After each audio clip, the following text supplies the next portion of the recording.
is considered a high-risk venture plagued by civil strife and demonstrations fueled by vested interests. Big names like Chachu Chikata, P.V. Obin, Aliko Dangote, David Lante of Sidalco, Osei Kwame Despite, Sam Jonah, and Oforisapon all invested in the Adar Salt project but did not succeed. Efforts by the Rollins, Kufuor, Professor Mills, and John Mahama administrations at industrializing the Adar Salt did not succeed. Companies like Vacuum Salt Products Limited, Star Chemicals Industries Limited, and Messrs. Apintin Mensah and Co., Goy Pusam Mining Industries Limited faced stiff opposition and failed to commercialize salt at Adar. As a result, they received varying compensations totaling about 174,186,000 Ghana cedis and an amount of $350,000 from government in 2015 by the John Mahama administration following cancellation of their salt winning licenses. Recently, some problems identified in the collapse of previous companies like Vacuum Salt and Star Chemicals have reared their heads, leading to a parliamentary inquiry. Electrochem Ghana Limited has, however, been given the go-ahead to operate. The Parliamentary Select Committee recommended, among other things, for Electrochem Ghana Limited to cede part of its concession to local miners within the area, but indicated that such mining activities should be undertaken according to the environmental protection laws and practices as sanctioned by the Minerals Commission and the EPA. On the 5th of September 2024, Parliament approved the Atachia Committee report on Electrochem. Here is Member of Parliament for Adansia Sukwa, K.T. Hammond, and MP for Aswanse, Muntaka Mubarak, on the floor of Parliament. The Songor area, it's about the only area in the whole of West Africa that is gifted to the extent that it has the deposit of salt that we have. If you see the elaborate things that the company is willing to do to support the livelihood of the indigenous, Mr. Speaker, it is proven, and we've checked, many of them who are already there are better off under this arrangement than when they were doing the Galamsey. But Mr. Speaker, the challenge we are having is that there were some people who decided to turn themselves into kingpins, Galamseyers. And for them, Mr. Speaker, it is difficult to wake them, because if somebody is pretending to sleep, you cannot easily wake somebody who is pretending to sleep. Chief Executive Officer Dr. Daniel Macaulay notes this. We started doing our corporate responsibility before I even stepped. When we got there, every community is getting 11 pounds. Even when you total how much they will get out if we are able to finish all the plans for the community, they are making over 988,000 bahts from it. It's over 100 million cedis as we speak. We are ceding off part of the concession to various groups to also do the assault. And we have offered them an off-take agreement. So immediately finished doing the salt, producing the salt, we are ready to buy from them for them to have value so that we can add value to it also. So as we speak, we're helping the youth, we're helping the women. We putting over 10 million Ghana cedi to give interest-free loan for the women. We're building schools. We are building sports villages. We have started, the first phase is done. We are also offering over 500,000 scholarship for the people. We employ over 3,000. In addition, every harvest time, we employ over 2,800 people. One person is earning over 2,000 a week during harvest. So we are bringing serious value to the people. I believe that anywhere you reach in terms of mining, there will be some dissenting voices, and you have to listen to them. It is very important to listen to them and educate them to look into the future, because we want everybody in Ada to benefit, though you cannot satisfy every single person on the street, but the benefit is already being realized by the people. I want them to have the ownership mentality. They have to be part of it. They know, they should see that this is their own, and this is what is coming to change the next generation. This is what is coming to change Ada. Already Ada is already changing. The whole place is being, there's value. Now the place is, people give significance to Ada because of Electrochem. It's a very rich place. I really like the people. They are very cooperative. And I think majority of them, over 90% of the people, have seen the future. So they have to be part owners of this project. For 55 years, the Ada salt mine has not been developed.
Bank of Africa, as strong as a group, as close as a partner. Where Duraplas goes, water flows. PS Industries has introduced a new roofing system known as Colorlink Plus.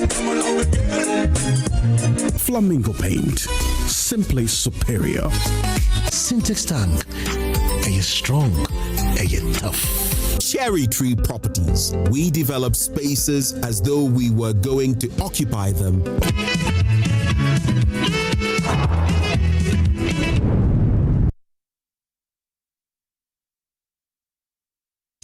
Galamsey, citizen activism escalate towards emergency demand. The push for a state of emergency over illegal mining has reached fever pitch. Civil society groups, religious leaders, particularly the most consistent group, the Catholic Bishops' Conference, say it is a national emergency and the president must show courage, and that his recent pronouncements are profoundly concerning.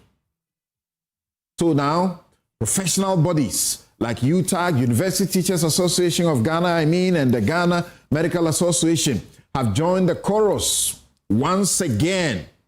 They've just revived it, demanding decisive decision. UTAG warns of irreversible ecological damage and the collapse of rural livelihoods, particularly the GMA cites rising cases of mercury poisoning and water disease in mining zones. The Catholic Bishops' Conference continues to press for constitutional intervention. President Mahama's insistence on using existing legal frameworks is increasingly seen as inadequate. The call for emergency powers is no longer fringe. It's mainstream. Imani Paul's report says the NDC's goodwill is dwindling. At the same time, Asiedu Nketia is repeating something they have already done, a thank you tour. Who is paying for it? The party is paying double. Where are they getting that money from? Imani Africa's September Pulse report reveals a steep decline in public goodwill towards the Mahama administration. The timing couldn't be more awkward, as Johnson Asiedu Nketia, the chairman, is on a controversial thank you tour. They risk the tour appearing to make them look tone deaf amid national frustration. And a very last issue, Justice Torkornoo, legal counter-strike against dual removal as CJ and Justice of the Superior Court. She says that in the High Court, that her removal from both roles as CJ and a judge of the Supreme Court is not right. The law does not allow it. She argues that the constitutional procedure for removing a Chief Justice is distinct from that for removing a judge. So the warrant issued by President Mahama, she challenges it. We'll be right back to deal with these vexed matters for you.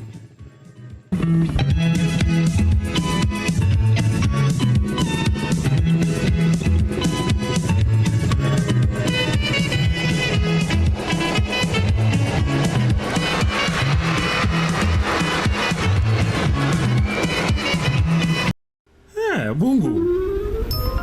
Hey, again.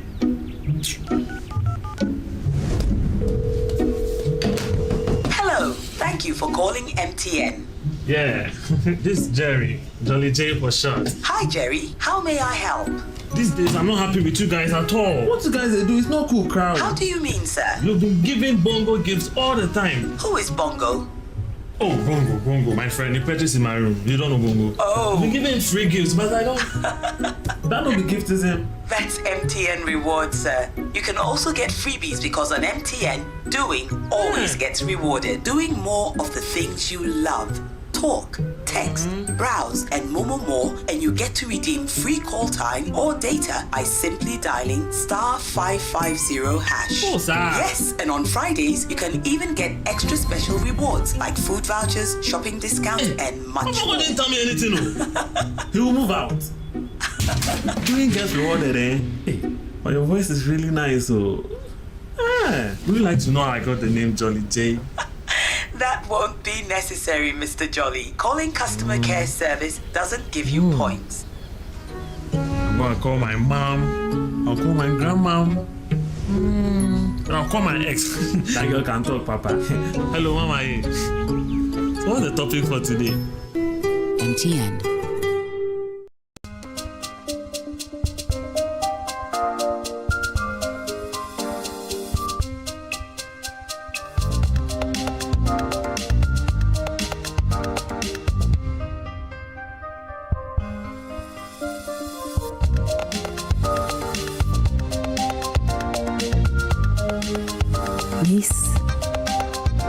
VIP. Magnetic perfumes. Hi, now let me share my wildlife experience with you at Safari Valley Eco Park.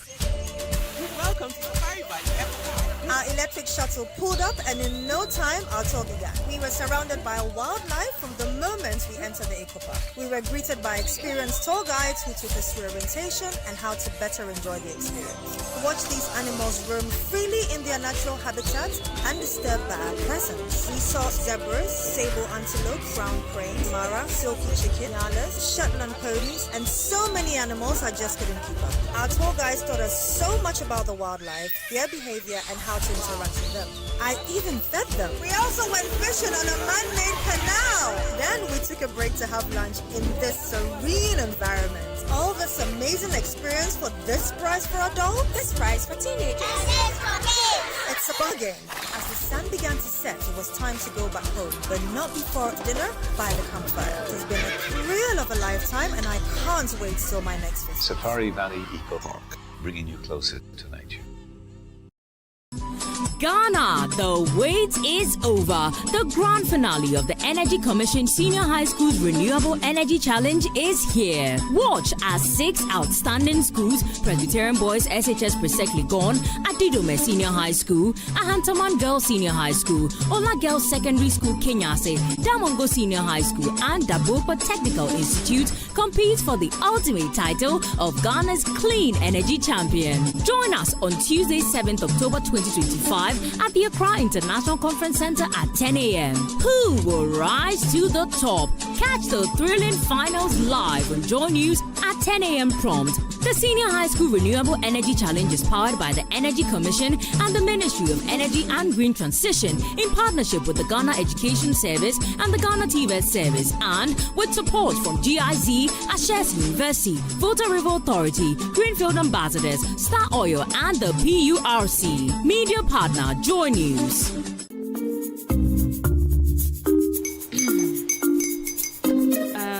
Kwame and his uncle are almost here. Wait a minute. This one too, your friend Kwame. Wait, Kwame. As in the same Kwame again? Yes, mommy. The second coming. Into all this tension just to reintroduce that broke boy from Kaswa. Why would you deceive the family like this again? Now I understand the whole delay. Troll from Kaswa. Why wouldn't he be late? Or being late, of course.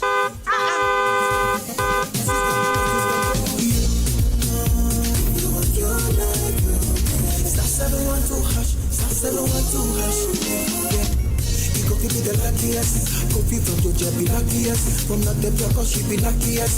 Yeah, you go be luckiest. No matter why you're luckiest, everybody go be that luckiest. That's Kwame! Send your God down for boom. If you're poor, so would the coming of the Son of Man be. Hey! Is that his car? Everywhere.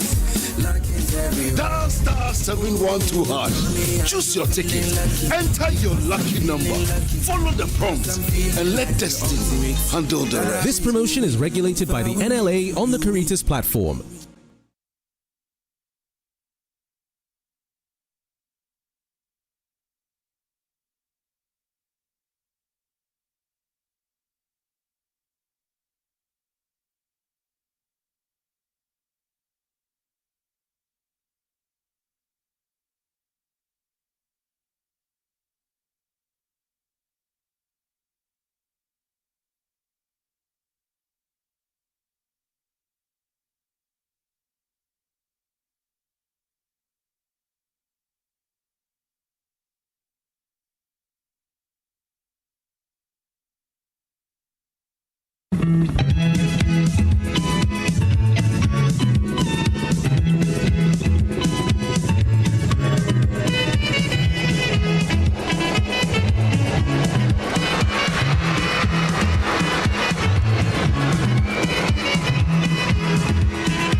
Welcome back. This is Newsfile. It's your most authoritative news analysis platform, and here on Newsfile, we put Ghana first. My outfit, as always, is by Konati Clothing. You can call them 0244-6767-32, 6767-32, and they'll make you look good. Now, we will go straight to what we have to deal with. I am not doing Samson's Take because I'm donating my time for Samson's Take to Dennis Miracles Abuaji, who is going to make a presentation.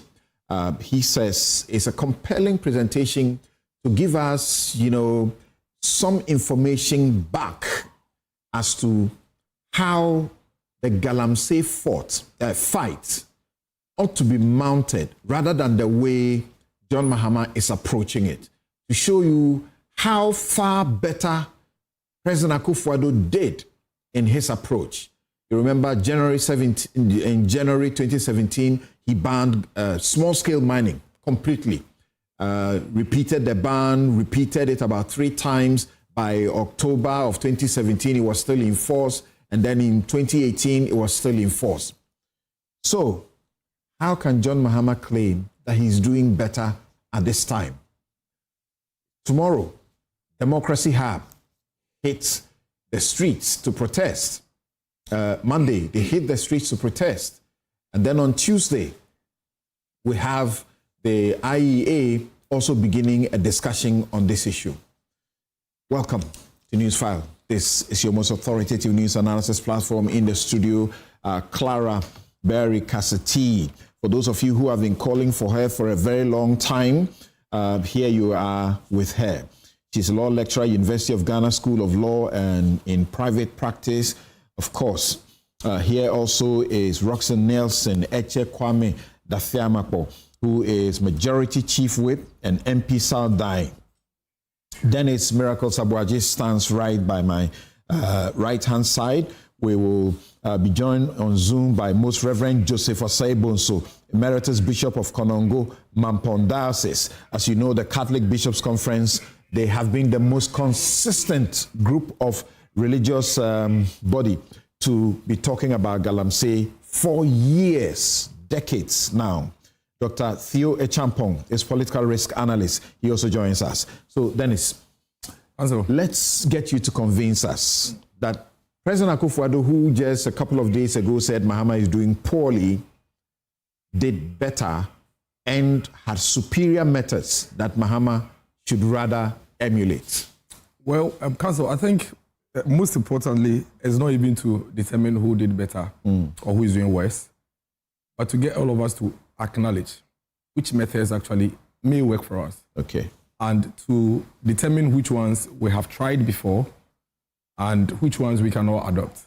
My view is that the manner in which the conversation is going, if we don't take care, we may end up staying in the Akufo-Addo blame scenario which we suffered for 8 years and really not get any results. I really would not have gone into this conversation, but for the response that His Excellency the President gave at the media engagement. There are cues in there, several cues. Number one, in the President's response, he strategically brought in an 8-year period conversation.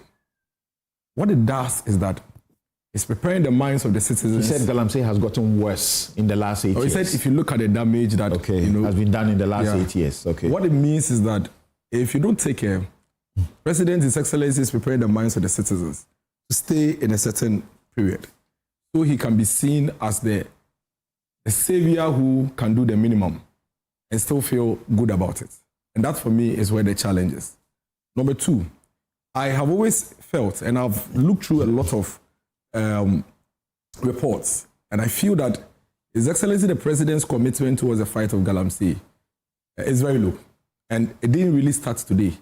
It seems to be a certain tendency of he laying back and doing the barest minimum he could do when it comes to the fight. And that's why I describe him as the biggest enabler of Galamsey in this country.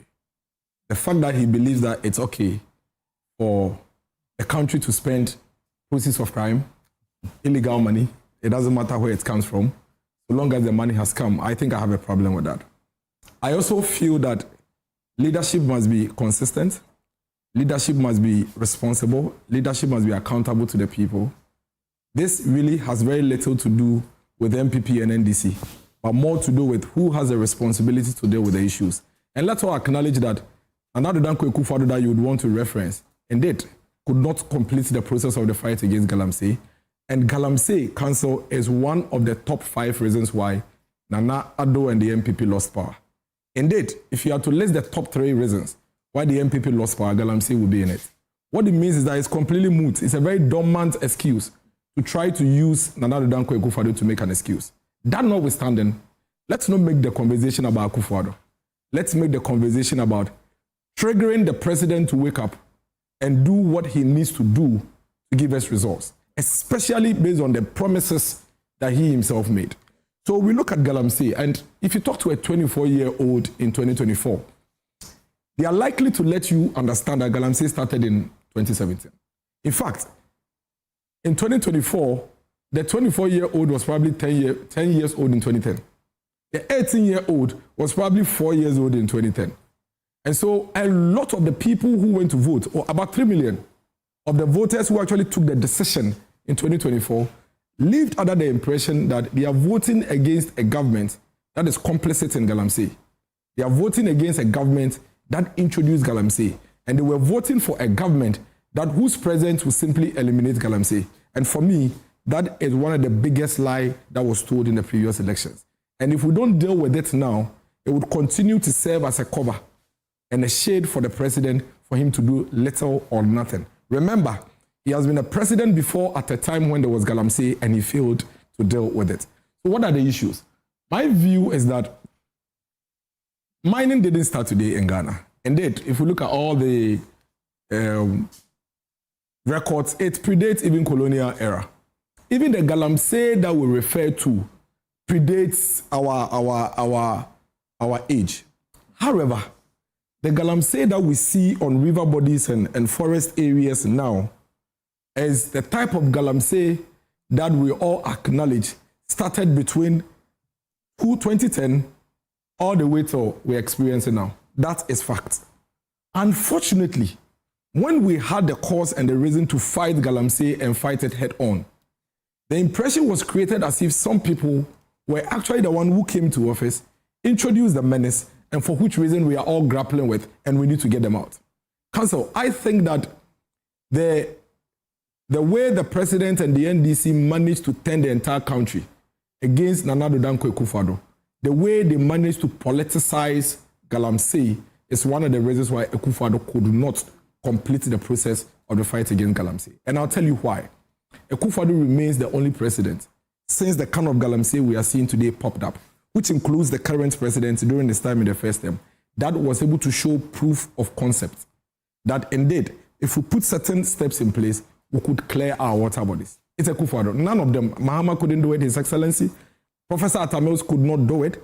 It was Nana Addo Dankwa Akufo-Addo that showed us our water could clean up. And for me, I feel really sad that we allowed the president and the NDC to mislead the entire country. And then eventually now he has power and he still wants to hide under the same cover and do very little or almost nothing. In the year 2010, 2011, Anas Aremeyaw Anas and the Al Jazeera actually did a documentary. And that documentary vividly described the Galamsey situation and the water bodies. Something, if it was played today and the dates or the years are not mentioned to you, you may think was 2024 or 2022. Let's watch that video and come back quickly. Galamsey rather seriously. Let's see how we can solve that problem, because this is a clear indication of some of the effects, yes, of Galamsey. Far from being tackled, Galamsey is now so widespread. Miners are moving onto the river itself. Strange new boats are appearing that can suck up silt from the riverbed, sidestepping the need to dig pits along the river banks. But the constant churning has turned once pristine waters murky brown. The shorelines are scarred. Cocoa plantations crushed by the heavy machinery that is dragged across them. This is a kind of distraction that we see in the society.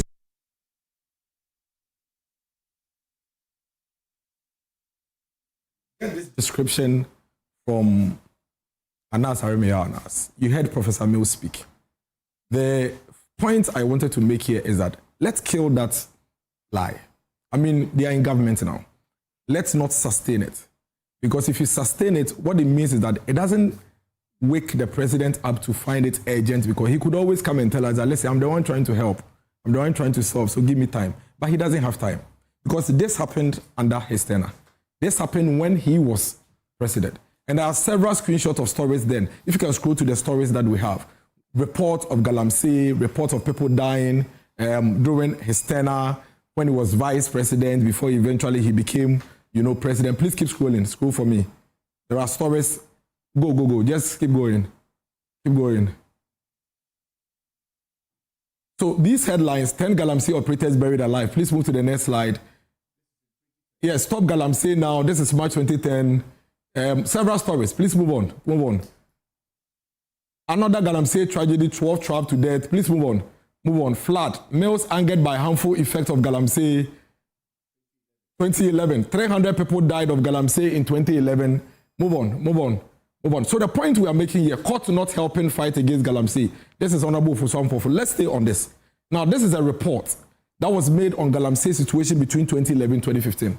A period where the president now was vice president and president. Now, he says area of Galamsey has more than tripled from 2011 to 2015, from 10,907 to 36,000 hectares. Galamsey is affecting major rivers of Fin and Cobra, Brim, and Num Tano. In 2013, an estimated area of 551,000 was affected by Galamsey pollution. This is a period between 2011 and 2015. This was at a time when Nana Addo Akufo-Addo was in opposition. It was a major issue. Please move to the next slide. Major matter within the period. And you can see the level of devastation. Galamsey worsened in 2010 and water pollution increased. Please move on.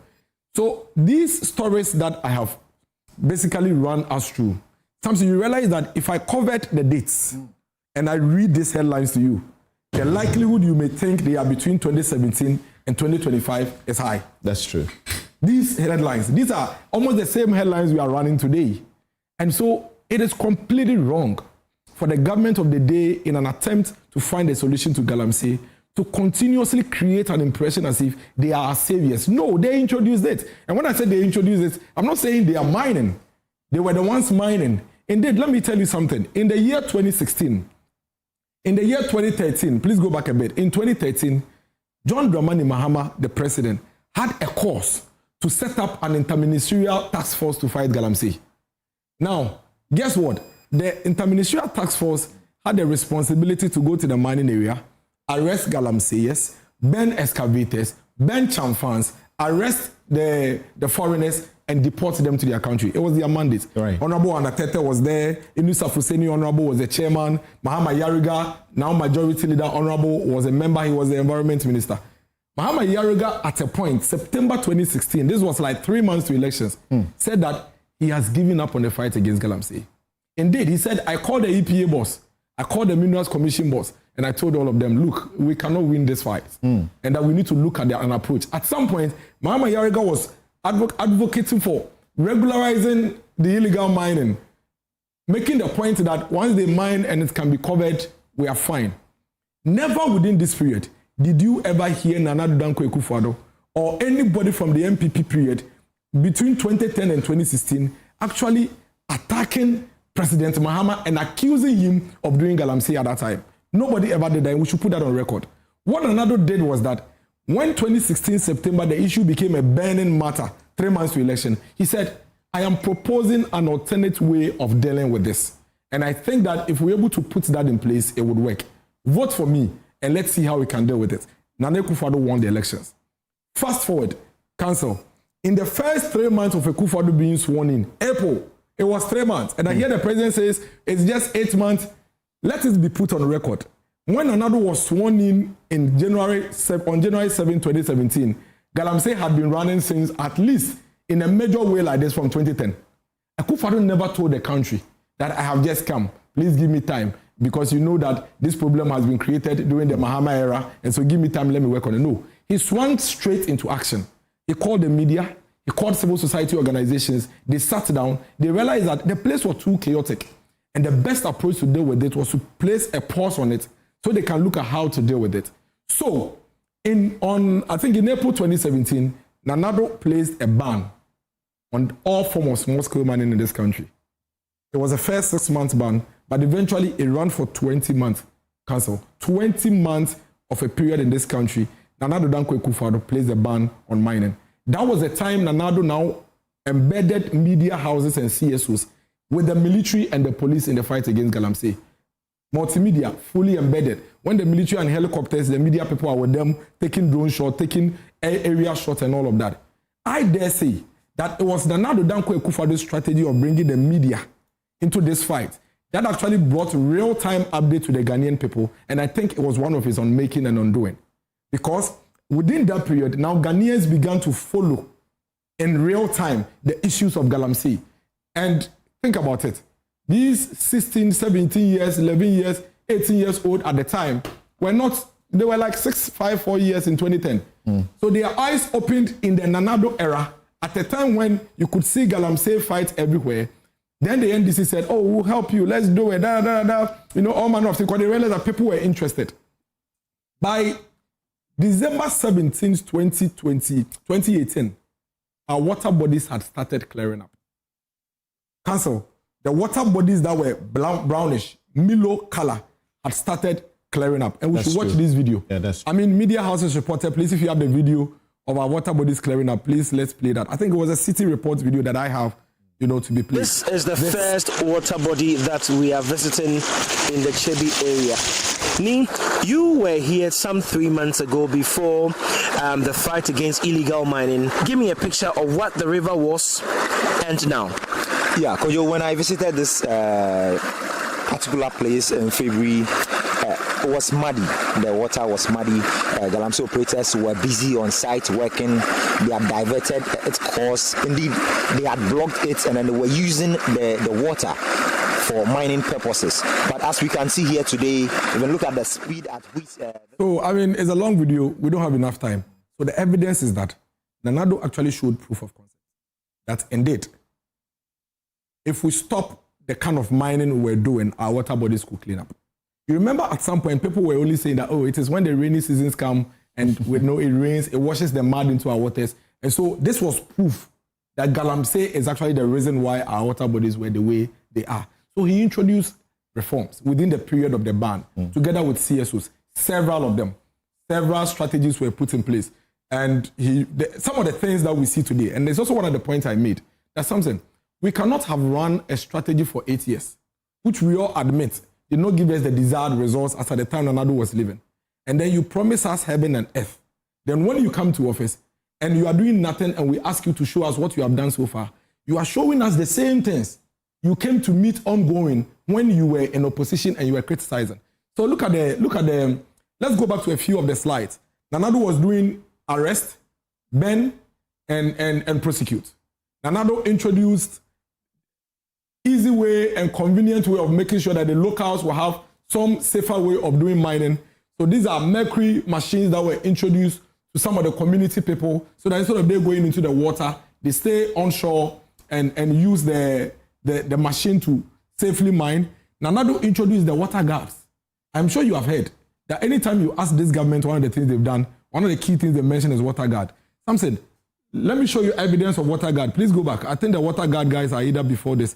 So these water guards were introduced during the Nanado time. Here they are. First batch of 300 river guards begin training on Eastern River. Please move on. They were trained, they were deployed, they went into our river bodies, they started working. It still did not give us our results. Remember, at the time they were doing this, the same government that is telling us that what he has done so far is water guard, were criticizing these things. Now, when the water started clearing up to somewhere 2021, 2022, you know what happened? The NDC turned around. They turned around. But even before 2022, we were in 2019 going into 2020 elections. The NDC, who were supposed to work with the government for us to get results, now begins to go to the mining site and tell the miners that, you see, Akufo-Addo has stopped all of you from mining. We are coming into another election. Please vote for us. When we come to office, we'll allow you mine. And these are serious statements and commentaries that support the point I made that they are enablers of Galamsey. Let's watch this video. After on the 11th, that way on the 7th, and she say, at the mom because on one of the best now. Said the Bay, you know, Blay or Moya Jumaka Clay. Most would not have seen it. Now, so that's how the machine was 1 month. I'll be quite now, so the Abba Juma. Now, so do Chromo call for Friday. Eddie here, and 2 Quaco to Abana, John Daman Mahama, they do that. And then Maya said, no, and then I don't pay, and now call Mansoudia. I saw the Galamsey, why are you to go on with you? On say 2 about 4 years, maybe a human, young came to me. I hear to say because of the other 2 about and a woman for watching the union, he said, you to me, the young person. Galamsey, Ghana betu Galamsey. And I do man and also see in another vanguard for another 4. And the players are crackers say, Yetu Abaria, Mubesha, vanguard in Mukina. Yaban. Omo mochi omo Galamsey no. Omo atu omo. Yebema omo amnesty no mo saba.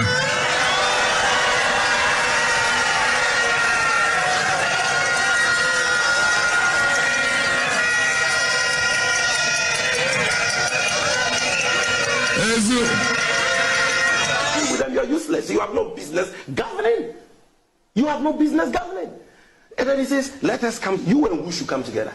We who want to rebuild Ghana and protect our environment, we should come together with you Galamseyers so that you influence us to do the Galamsey together or what? We should come together and do what? Can good and evil come together? We want a ban on all forms of mining. We want a state of emergency. Declare a state of emergency. Just as we declared lockdown during COVID, let there be a certain declaration. Yes, I think that national emergency be declared now. And it is his responsibility to deal with Galamsey now. I get very passionate when I talk about Galamsey issues because I think the president has failed. And this is not politics. This is about leadership. A few moments later. Implementing a state of emergency you see, Council, the point I'm making here is this. When Nanado started fighting Galamsey, everybody was happy. We got results. When we got results and we're going into 2020 elections, the NDC that were burning excavators in 2015, 2016 and set up a task force now goes to the mining people and tell them that these people, they are wicked people. In fact, one of the people in the video with Adui-Boahen was the president of the Small Scale Mining Association, Michael Pepra, actually telling them the Galamsey that he also does Galamsey. And that when they win elections, they should come and do Galamsey. That was in the 2020 elections. The president told the mining community that when he becomes president, he is going to grant amnesty to people who have been arrested, presented in court, convicted, and jailed. He will give them amnesty. These are two additional support to the fact that he enables Galamsey. Then fast forward, between 2022 and 2024, the government that was fighting the president for banning and arresting Galamseyers now says that the president is not fighting Galamsey. Vote for us. When we come, we'll fight Galamsey. Then he lists 6 promises, one of which includes, I will place a ban on Galamsey in the first 120 days. Again, it is 8 months. You say 8 months is short, and yet the one you even said you will do in 120 days, you have not done it. That is a worry. Then you go on to tell the whole country, and I was shocked to the bone when the president actually told the entire country that it doesn't matter whether it is legal or illegal. After all, it is our environment that they are destroying. And so if the money comes to us, it's better than it goes to private pockets. A country cannot be seen to be exporting proceeds of crime or to be exporting money that people's blood and people's lives are dependent on it. All right. We are telling the president that, unlike they did when they were in opposition, and turned the entire country against the only man, Nana Danko Akufo-Addo, who showed proof of concept. We in the MPP are willing and ready to cooperate with government if they take action to be able to end Galamsey. Thank you. Good at the moment, they have not taken any decisive action different from what they met in office. And that for me, so they shouldn't expect any good results. And then we can take your seat and let's continue from here. Dennis Miracles there showing us what he says is Akufo-Addo who had the proof of concept. And I remember when the ban was placed on small-scale mining, remember not Galamsey, what it meant was that all Galamsey activities were halted. Even small-scale was stopped. And the Ghana National Association of Small-Scale Miners called on the government several times. And I'm looking at one report. It asked that the government should immediately lift the ban on their activities to save their members from further financial crisis.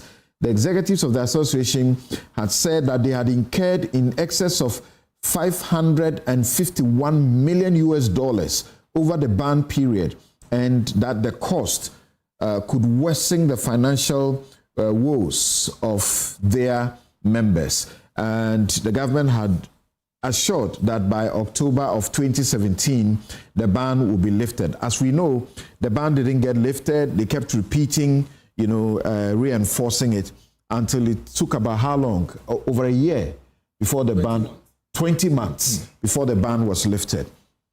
So, do you agree with Dennis that Akufo-Addo, he doesn't seem to want to say so, but that's the main point, that Akufo-Addo showed better approach, urgency to fighting Galamsey than John Mahama is doing. Immediately he took over, he banned small-scale mining for a long period for us to have a fresh lease of life. Why is it that President Mahama cannot take this similar step? Yes, Roxanne, that's a question to you. Thank you very much. Let me say good morning to our viewers, Clara, my sister. Dennis, Happy New Year. Good to see you, leader. I've been seeing you in the whole year. No, because you're a big man. I can't see you just like that. You are on a rampage. We are building Ghana. Digging your own records. We are building Ghana. We are building Ghana. To offset the good things we are doing. We are building Ghana. Good morning to you, Samson. Good morning to my people in Southern Pekik Balik Bebetongo. Samson, I think the plot appears to be lost on Dennis. Look, Professor Adu-Boahen, let me start with him. A whole program was set up. And Adu-Boahen headed that program. He brought a report as to the kingpins who were, as it were, the dons of Galamsey activities. Reported on it, according to him, submitted it to the president. No action was taken. The report was concealed for nearly 2 years until he himself came out to speak to it. So this attempt to bastardize the current processes that are ongoing, to deal with this menace that all of us agree it's become a developmental problem, is improper. Samson, if the Galamsey, you see, Galamsey is an euphemism. It doesn't convey the level of devastation that is ongoing, the denudation, the level of denudation that's ongoing. You know, two things are happening to our environment. First, we are depleting the forest cover by cutting down timber stock. Huge trees, we are depleting that at a very faster rate. And then now we are digging the grounds, the red F. When you are in a flight from Abidjan, that is where you see the extent of the degradation in our country. So, having taken over power in January, we moved swiftly into action. What did we do? We are saying that this matter, we need to regularize the activities. Regularize the activities of the small-scale miners. What they did, they called it small-scale mining regularization, couldn't check Galamsey. Because you have to be issued with license, you have to do all that, and the people were not ready. So community mining has been introduced as an alternative. What does that entail? It entails the involvement of everybody in a regulated environment. An area will be determined as a community mining area, and people will have plots to mine. When it is done, then there is reclamation. Reclamation is done, and then the area is planted, the environment is restored. But the community mining will not be conducted along water bodies. You didn't do that. So there's a vast difference between what we are doing presently and what you did. So the formulas are not the same. 2, you introduce water guards.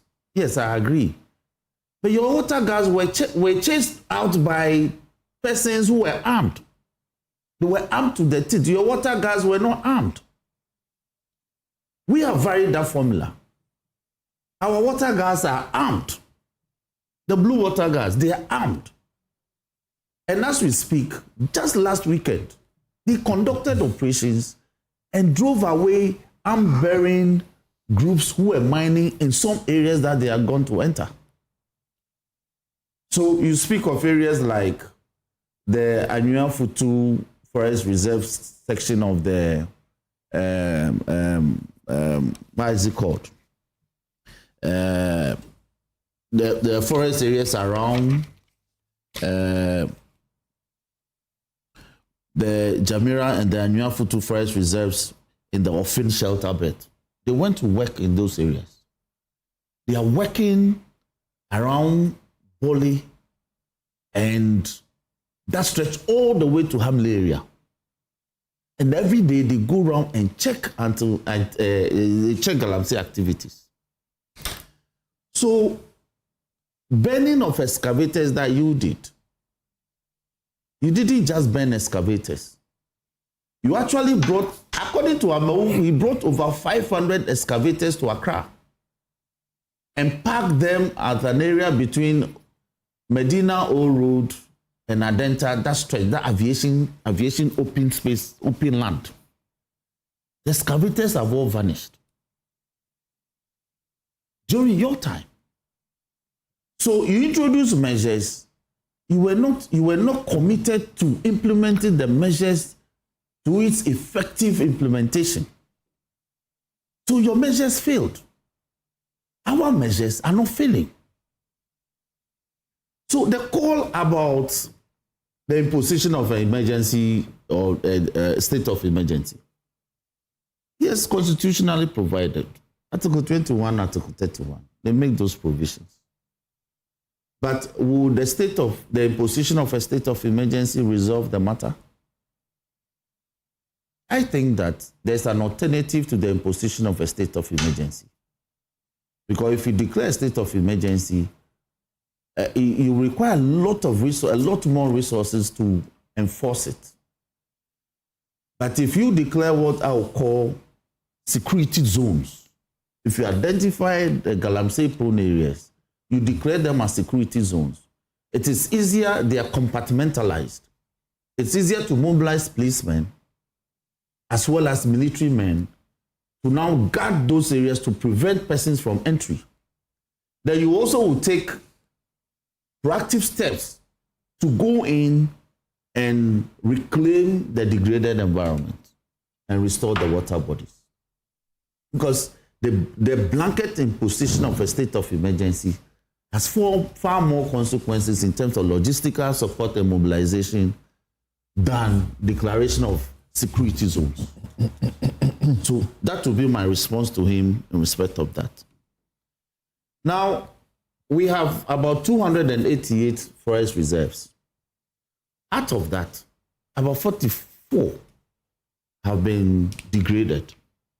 Out of that 44, as we speak, a lot have been reclaimed, over 20. And the reclamations from the Galamsey people has not been whimsical, they've been driven out. We are actually prosecuting Galamseyers. You couldn't prosecute many. You couldn't. Now, in addition to these measures, we have also introduced what we call earth-moving equipment tracking. What does that mean? Because to degrade the environment, you don't need, it's not about shovel and pickers matter. You need very heavy earth-moving equipment. And an earth-moving equipment is an equipment that is monstrous. So they are imported. Who are the people who import these earth-moving equipment like excavators?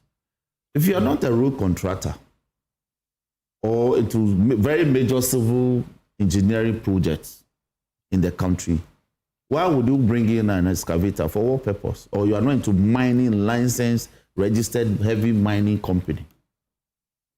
So far, about 1,200 excavators are being tracked, or they've been fitted with tracking equipment. So where the excavator moves to, it is tracked, it is checked.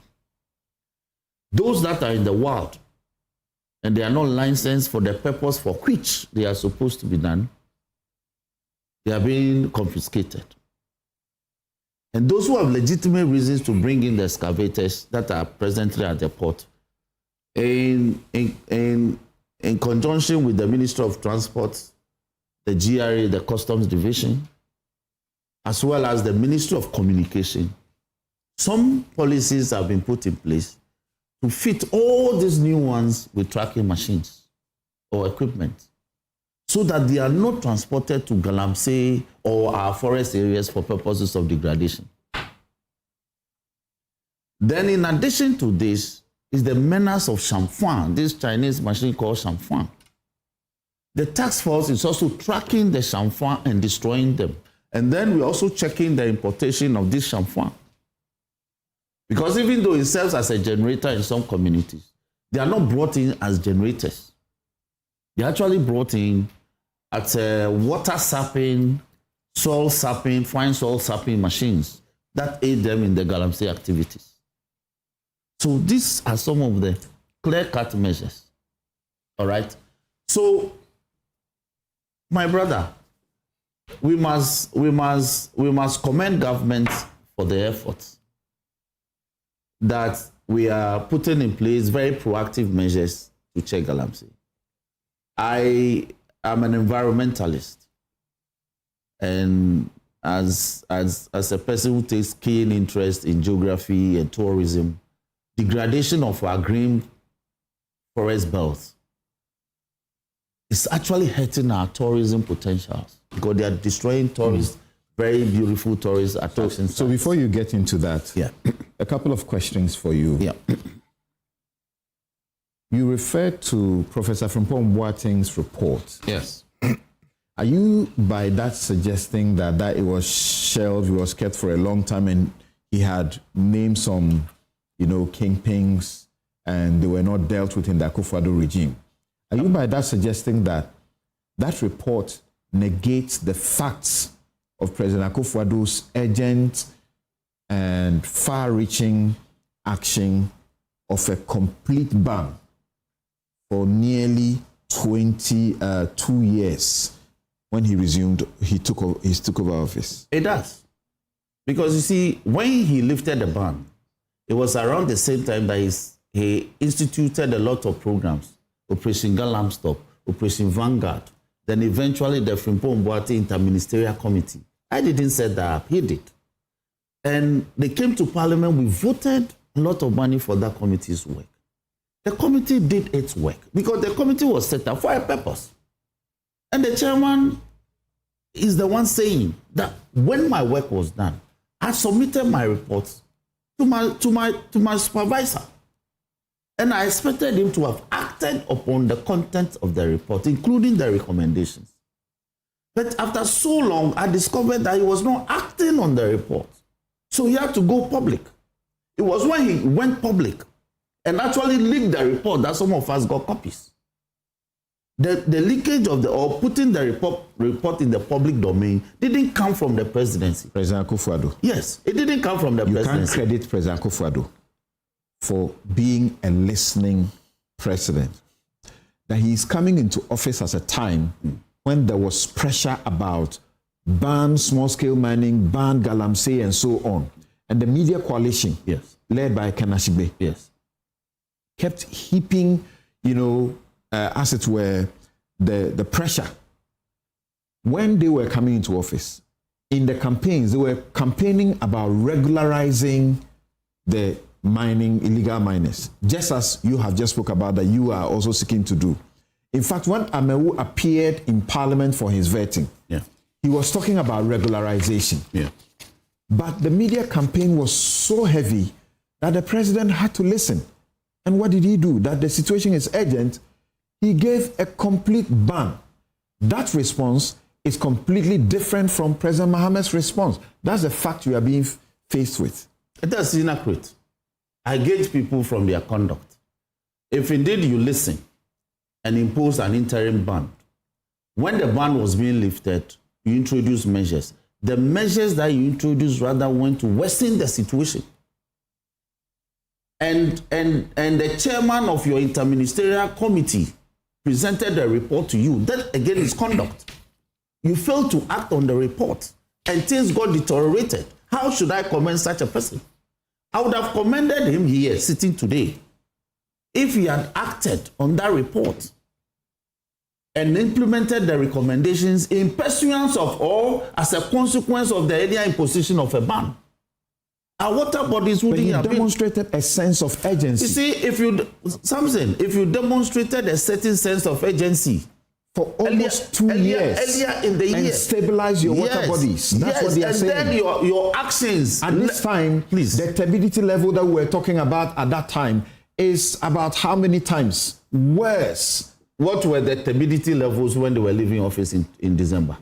I'll check the exact figures for you. But it is worse now. It is the not. Ghana Water Company. It is not. No, it is far worse. It is not. The Ghana Water Company's report. I'll pull up the figures I disagree with you. No, you can't disagree with the facts. The turbidity levels are not worse than they were in December. They are worse now. They are not. Because when now they say that they have to treat the water they are not. with chemicals that cost far more. It was the same situation a year ago. No, it was not. It was. Something. I'm in Parliament. It was. It was an issue in Parliament. They came before the committee. The cost of treatment of water for consumption had gone up. Had gone out of the roof. A year ago. So we are in a worse place. We are in a bad place. We are not in a worse place. So the solution should not be going to use those solutions that don't seem to work. I disagree with you that the solutions are not working.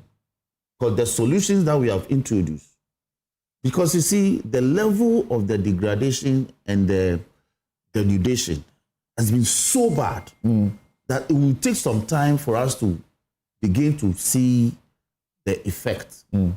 But I can tell you that if we have guards that are armed and are chasing armed men who are into Galamsey out of our forest cover, and they are reclaiming the land, I am sure a year from now, the water levels will begin to change for good. Really? Yes. It's been 8 months. It's been 8 months, and but the thing has gotten bad. You see, the effect cannot be instantaneous. If you have visited Galamsey areas, the reclamation and the revegetation and the rebirth. Won't a complete ban give us a speedy recovery of our waters? A complete ban may do. I agree with you. A complete ban or an interim ban may do. So that government can listen to that. That can we, for instance, ban the entire community mining, Galamsey, whatever it is, and put measures in place and regularize. And in fact, that is Samuel Okudze's proposal. Yes, and I agree with him that it can be done. But you were also talking a matter which is actually not fact. That you said that under their regime, they were not doing prosecutions or whatsoever. I said they didn't do much. They didn't do much. I said they didn't. They had much. as many as by September of 2024. They had as many as 850 persons who had been arrested and were being prosecuted. As many as 76 of this number had been convicted. Do you know the proportion of the people involved in the Galamsey activity? No, that's evidence contradicting what you sought to say. No, I said they haven't done much.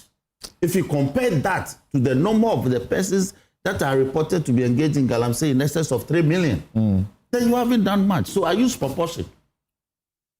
So when the persons are arrested, by all means, you have to prosecute them. That's the point I made. They didn't do much in terms of prosecution. That is a fact. Okay, hold on for me briefly. Great. But even before that, you know the Catholic Bishops' Conference? Yes, sir. Do you remember the first time you heard them, speaking up against Galamsey? As far back as 96 or 5. So when I was in high school. They've been very consistent and regular on this subject, to the point that the Archbishop, Bonaventure Kofi, for the diocese in Accra, got together. That's Accra diocese, very powerful. And did a demonstration and presented a petition to President Akufo-Addo then. They say that we are in a crisis and they call it national emergency. Do you agree that it's a national emergency? A national emergency in terms of the scale of the degradation. You agree? I agree. How do you deal with a national emergency? They say that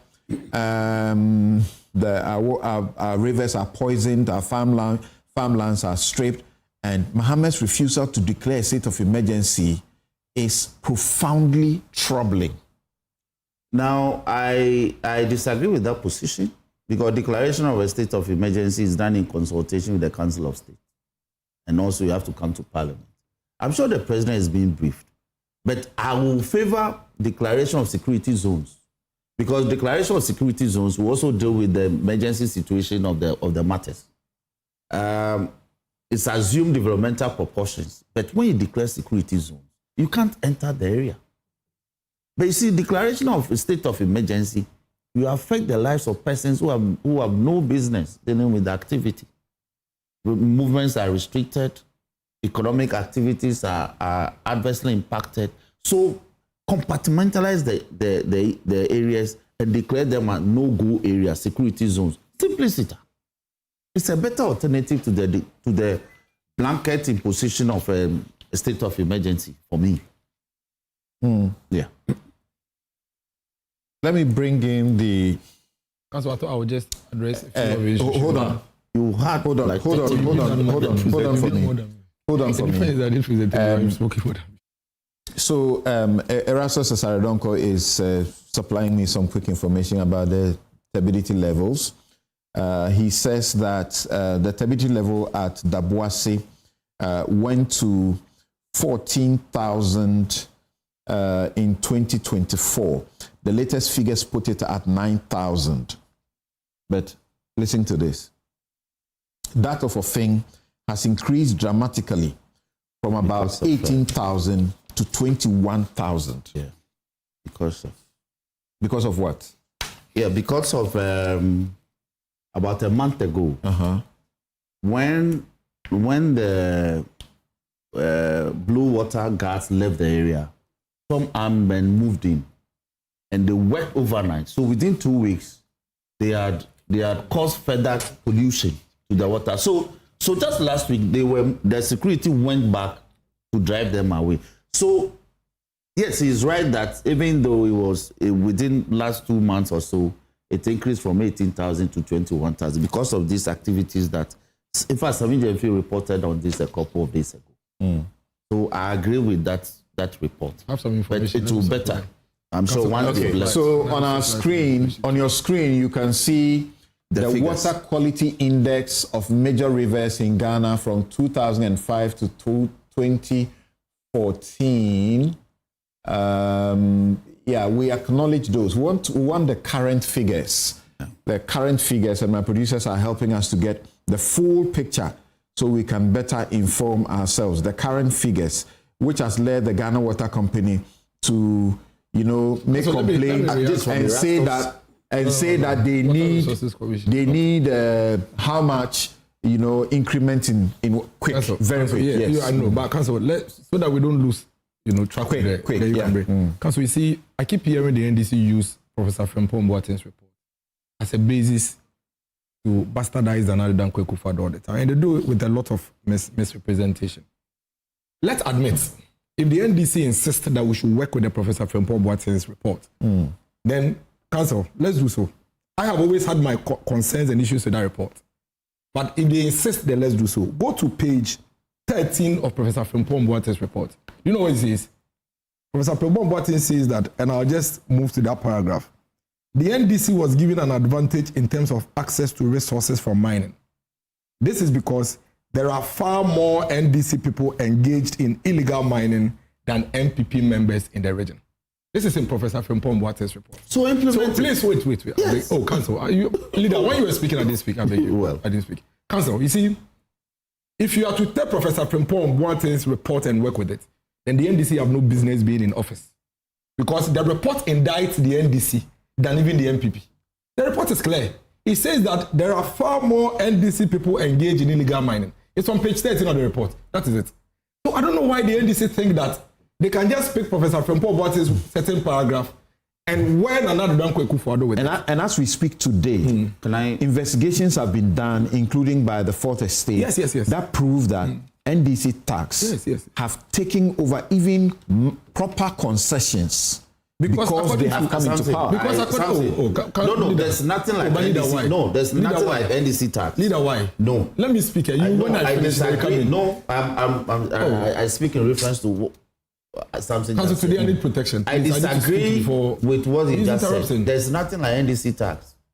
If tax have gone to a place to engage in a criminal activity, by all means, let them be. It's okay. Let the law let me be make applied. my point. I beg you. But NDC hasn't got tax that it deploys. You can have your 10. No, we don't have NDC you can have your 10. I beg you. And I wish that you can withdraw. You can have your 10. I beg you. Okay, so the reason I will not withdraw that is that it's standard. We know some of them, and our investigators identify some of these people. With all due respect.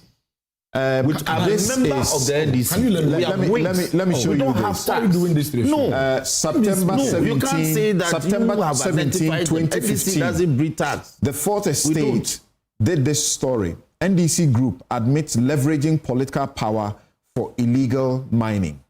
Days after the Fourth Estate exposed how a group aligned with the National Democratic Congress forcefully took over a licensed mine in Prestia Huni Valley with the support of national security, an official of the party has confirmed the involvement of the Member of Parliament for the area. At a press conference in response to the Fourth Estate's publication, Mohammed Awal, the NDC communications officer for the constituency, told the media that the lawmaker had done nothing wrong. Again, the NDC Prestia Huni Valley communications officer claims that the MP's actions was about, quote, restoring sanity, ensuring rightful owners reclaim their operations, preventing further exploitation. So, Mr. Awal's justification for the seizure of the concession belonging to RMG Mining was that prior to the New Patriotic Party coming to power in 2016, the mine had been operated by Task Mining, but through political machinations, officials of RMG snatched it. Council, I beg you. Let the leader. So, what does the report say? It's okay. The viewers have heard. Let me speak. So, if Professor Adu-Boahen's report is what they want us to work with, then indeed, it is established in that report that there are far more NDC people involved in illegal mining. That's the point you have made. Yes. Now, he spoke about the fact that they have introduced community mining and all of that, and Akufo-Addo didn't do it. That's a falsehood. Indeed. No. Akufo-Addo, leader, you can't do this to me. But I noted all the things you said. I didn't say. I said Akufo-Addo introduced another form of community mining. We are introducing community mining. What you introduce has a different name. I didn't say Akufo-Addo didn't do it. But I beg you, if you interrupt every point I make, it would destroy the I actually need to move on. No, but he hasn't given me the chance to speak. Please, I beg you. Please don't interrupt me again. Community mining was introduced by Nana Addo Dankwa Akufo-Addo. So if they say they've introduced community mining, again, it buttresses my point. They've done nothing new. Number two, he says that because the river guards have arms under their regime, it's different from the river guards from Akufo-Addo. That's a complete falsehood. He's my leader, so I won't say it's a lie. It's a complete falsehood. Amma Kofi-Boa is here. Graphic Online is here. He says, and I read, Mr. Boa said the guards, though trained by Ghana Navy, are not armed personnel. Rather, they are young people from riverine communities who have been trained to detect and report Galamsey activities. Now, he also says that Amewu brought some 500 excavators to Accra and they go missing. You see, Honorable Dafeme really doesn't understand the Galamsey situation and he's still politicizing it, forgetting he's in power. And this will not benefit him. May his soul rest in peace. Honorable Murtala Mohammed sat on TV3 barely 3 months into their office and reported that 40 excavators that they brought are missing. 40. If 40 are getting missing in 3 months, do the calculation and find X. How many will get missing in 4 years? Let's move on to the state of emergency. He says that the state of emergency may not necessarily be an issue because, the situation is there. Council, you are the Lands and Natural Resources Minister calling for a state of emergency at the time when the situation was better than now.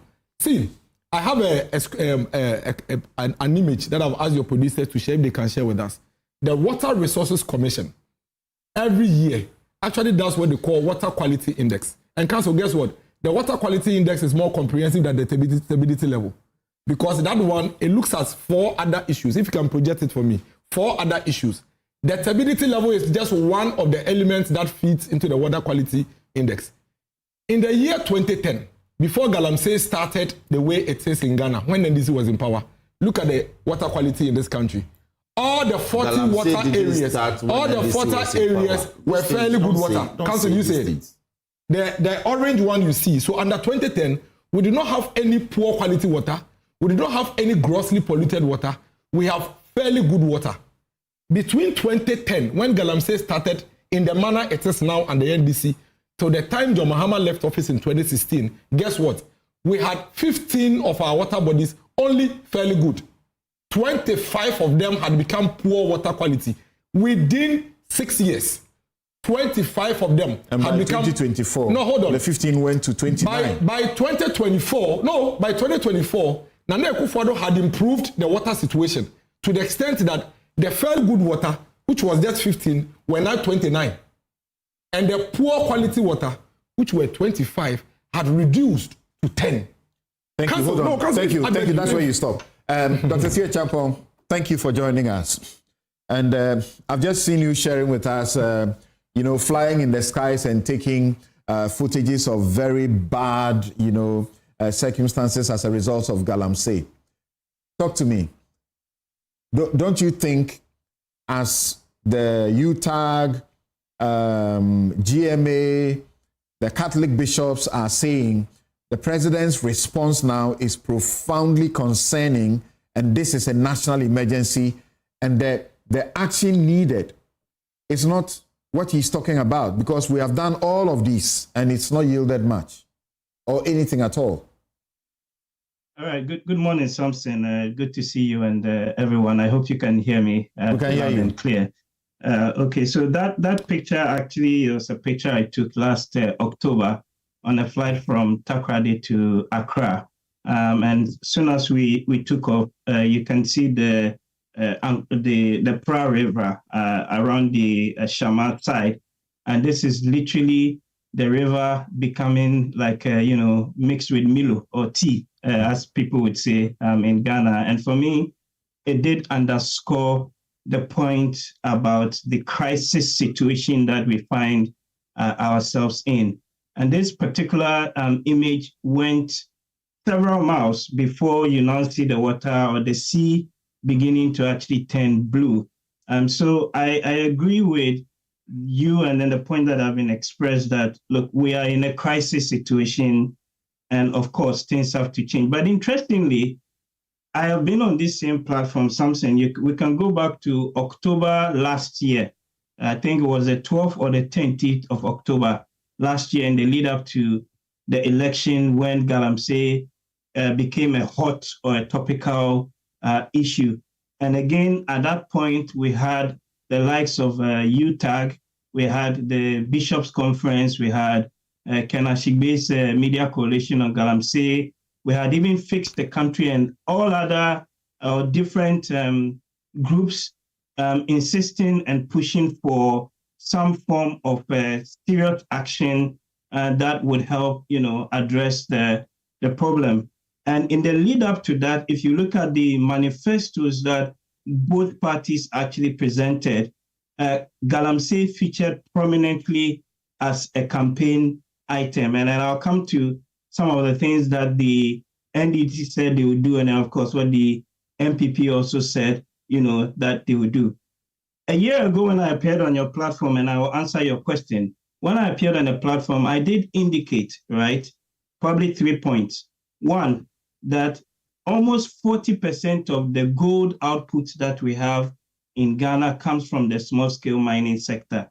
And probably even now with Gold Board and all the other interventions taking place, that number is probably gone up. Number two, 70% of all small-scale mining activities are not licensed. And even amongst those that are licensed, we are not even too sure the mining practices that they, are using, right? And that is further adding or compounding the scale, of the problem, right? So you begin to see quite clearly that we have a major problem on our hands. And this is not something that just started just today. We need to do something different. We need to do something you may call sort of radical, right? Where I sort of disagree a little bit in terms of the state of emergency, because we have had similar interventions in the past. Dennis and the likes talk about Operation Vanguard. We've had Operation Halt, where you had these militarized sweeps into different mining enclaves, different mining sites. But then as soon as the troops leave, as soon as the security forces leave, you then have the miners and the people going back to engage in the same sort of operation. So I think fundamentally, if you impose a state of emergency, or to even borrow Roxanne's words, a security zone, right? That is just going to be a short-term solution. It doesn't fundamentally address what I call the supply side issues that is actually driving, right, the menace, right? Because again, we've done a number of these interventions. It's not really work, right? So my sort of difficulty, and in a sense also the solutions I think could be done. Number one, for me, I think the first thing is, let's repeal that LI, the 2462, right? That is part of the problem. The LI that gave government, and to that extent, the Mineral Commission and other bodies, the authority to license all these manner of people to actually go and mine in forest reserves.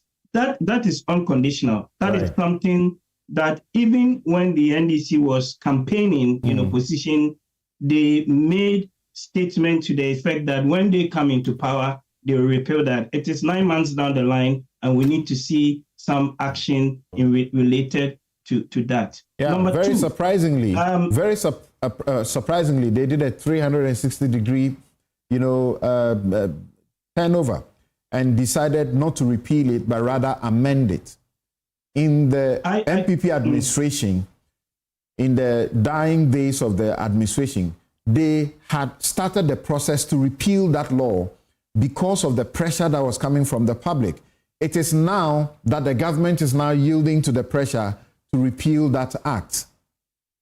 So then let's keep up the pressure, because yes, you're right. I know in the last days they tabled that to Parliament, and then when the new government came, not much was done on that. But for me, it's absolutely imperative. This is a low-hanging fruit, both in terms of the signaling and showing that really we are serious about addressing this problem.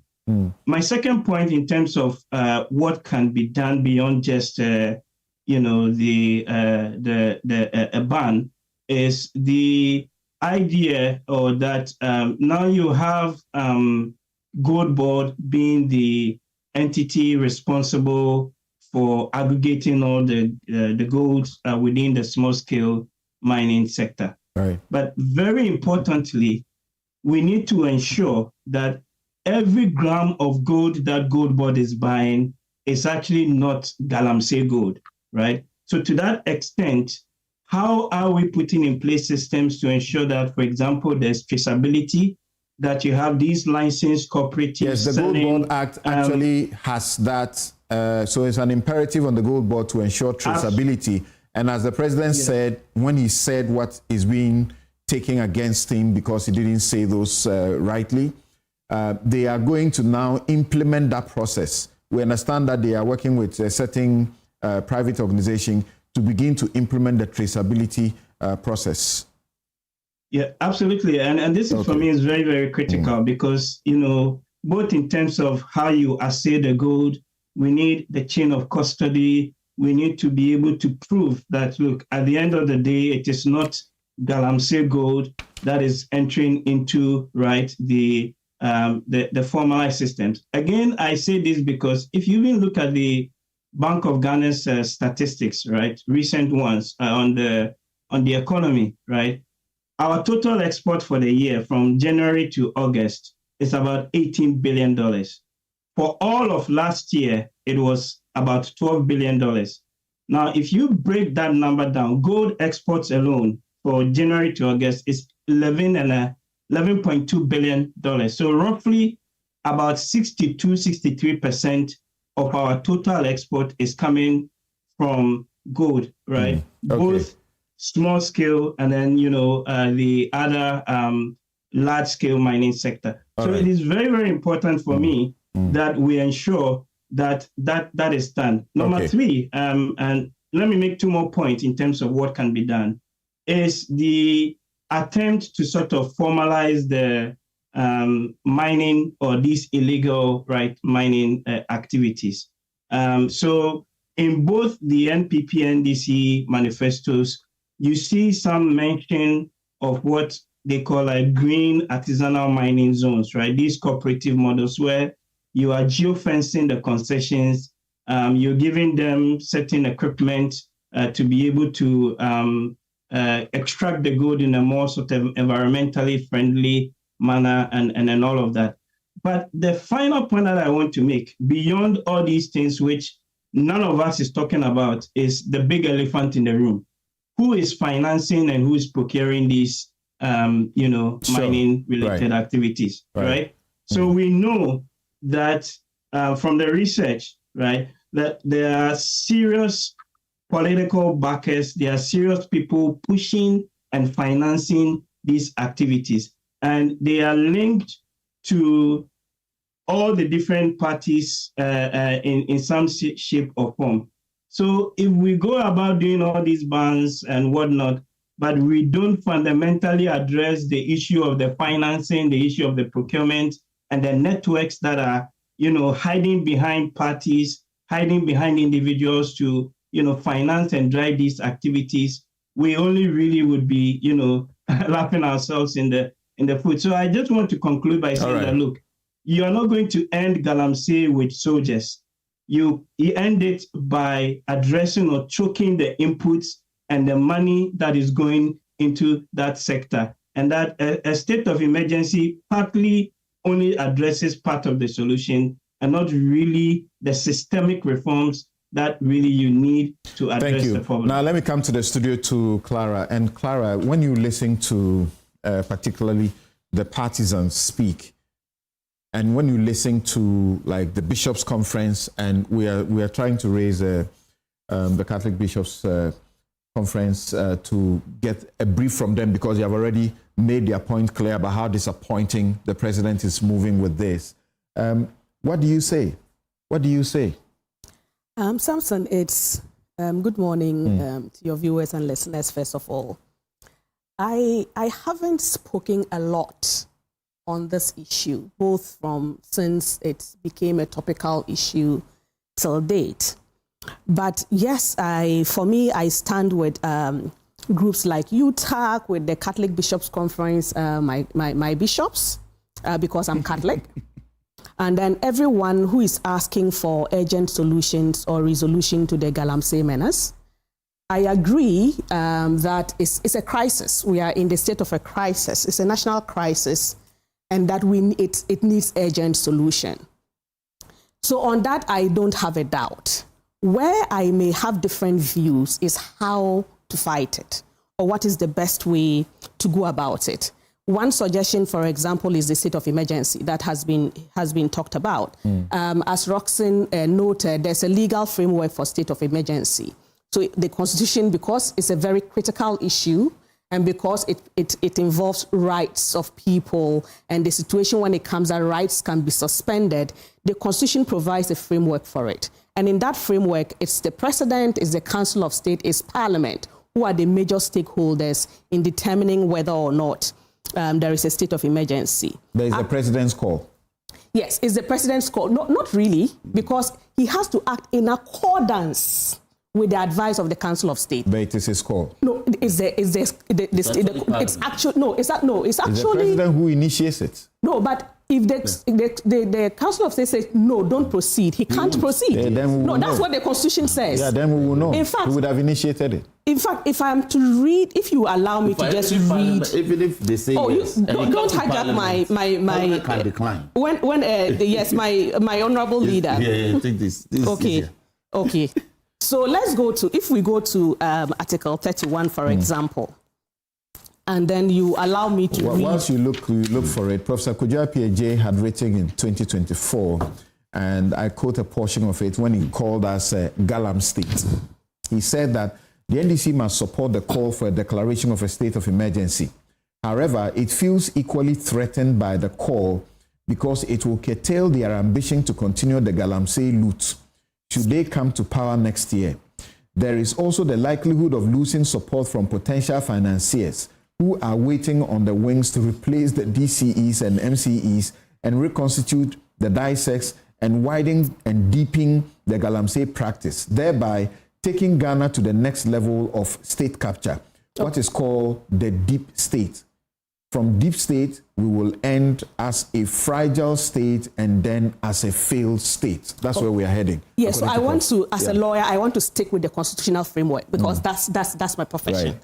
Now, I read Article 31(1) of the Constitution, and it says that the president may, acting in accordance with the advice of the Council of State. That's where I end. So if I read everything, it says, the president may, acting in accordance with the advice of the Council of State, by proclamation published in the Gazette, declare that a state of emergency exists in Ghana or in any part of Ghana for the purposes of the provisions of this Constitution. The highlighting words for me are acting in accordance with the advice of the Council of State. When those words are used in the Constitution, the advice of the Council of State is binding on the president. So he cannot proceed without. If the Council of State says no, he can't proceed. Yeah, but I mean, he has to start. He may start. Yeah. He may consult. Yeah. It is when the words use that in consultation with, then he has to start. Yeah. But if you ask me, reading the Constitution, actually nothing stops the Council of State from starting. How? Because it is in accordance with their advice. So if they say this is our advice. No. I mean, because this one, I'm not a lawyer, but this one there. Yes, you are not a lawyer, so stay out of it. I won't. Please. Miracles, when you were making your presentation, I didn't interrupt. No, but I'm just making a point. No, don't make it. Let me make my point. The executive let me make my point. So as I was saying, act in protection of the state. But in doing that, there are processes they will go through. It says acting in accordance with. Yeah. The English word there is acting in accordance with. When they say act in accordance with something, what does it mean? It doesn't mean the person starts it. You would initiate it. No. Oh. Council of State cannot get up and write and say, we are advising you to. They may, but that is not how the process will be triggered. Okay. You've answered the question. So they may, and that's the point I was making. Please, Mr. Boahen, I don't do that. So don't do that. Don't do that. I didn't do that. So don't do that. Yes, but you actually just said what I said. No, move on. No, you don't tell me where to continue. So I will say I hope that we don't make it as if there's a problem with declaring a state of emergency. Allow me to make my point. Because the law creates problems with declaring a state of emergency, and that is why we don't have it. If the president wants to declare a state of emergency, he will have it. I'm making a point, and I'm making a point in accordance with the constitutional framework. Right. I am a Democrat. I do not come from the position, philosophically, that we should have a president who, controls everything. So I come from the philosophical view that institutions of state in appropriate situations should be able to determine state action. Right. Not just or only the political office of the president. That's the philosophical view that I come in. And Mr. Boahen, it's important for me to make that you actually said what I said, that nothing stops the Council of State from saying that we think this, they may. You said they may. No, I didn't say that. You said they may. I am saying that throughout the Constitution, there are several actions that require parliamentary approval and Council of State approval. But the onus lies with the executive to go and seek for those approval. You can't turn it around. Yeah. Nobody will be allowed to mislead us on that course. You can't turn it around. You have misinterpreted what I said. So please allow me to say. Yes, it says acting in accordance with the advice of the Council of State. If the president asks the advice, the president may ask, the word is may. The president may ask the Council of State, should I declare a state of emergency? If the Council of State says, no, don't declare it, he cannot declare it. That's one. Two, nothing stops from the letter of this Constitution.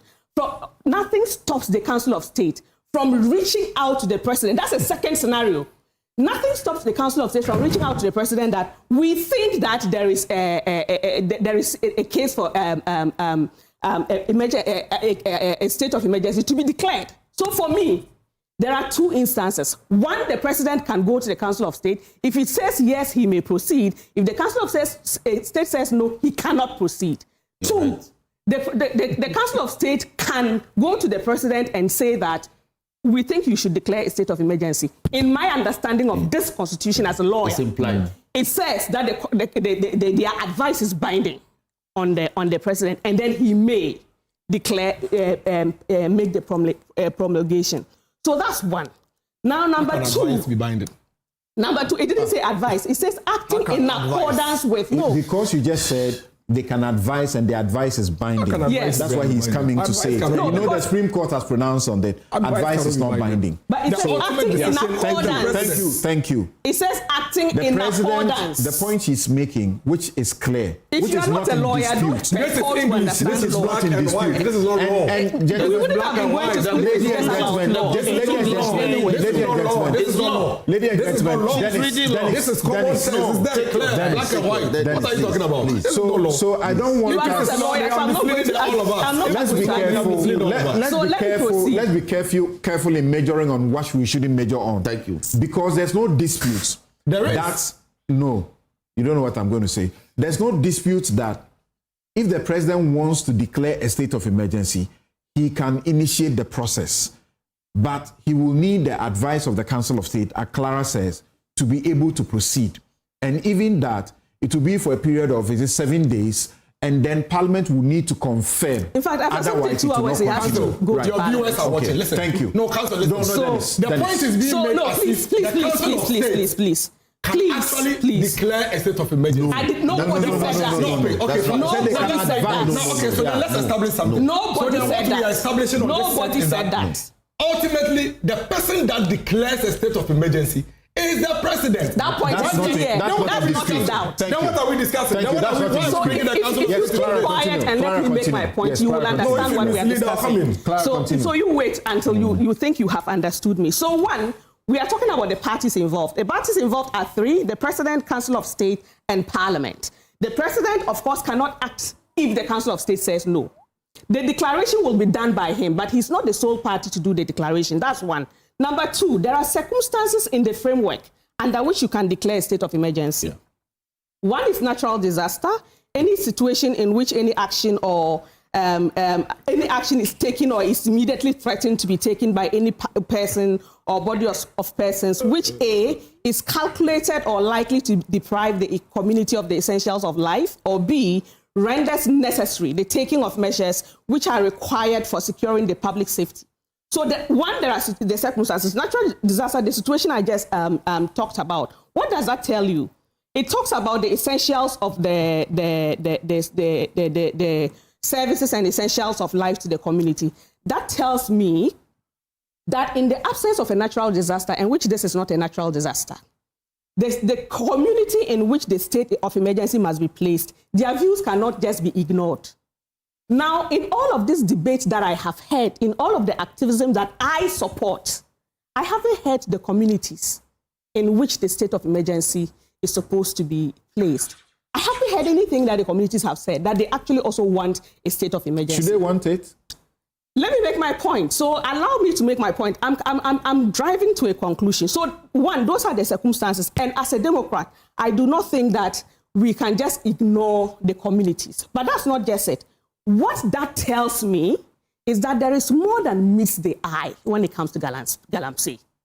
Because if the communities are not saying anything, it tells me that there is more than meets the eye. In fact, some communities have demonstrated about how their communities are being devastated. Yes. Right. But we all agree that there is more than meets the eye. Mm-hmm. I'm sure on that we are all agreed.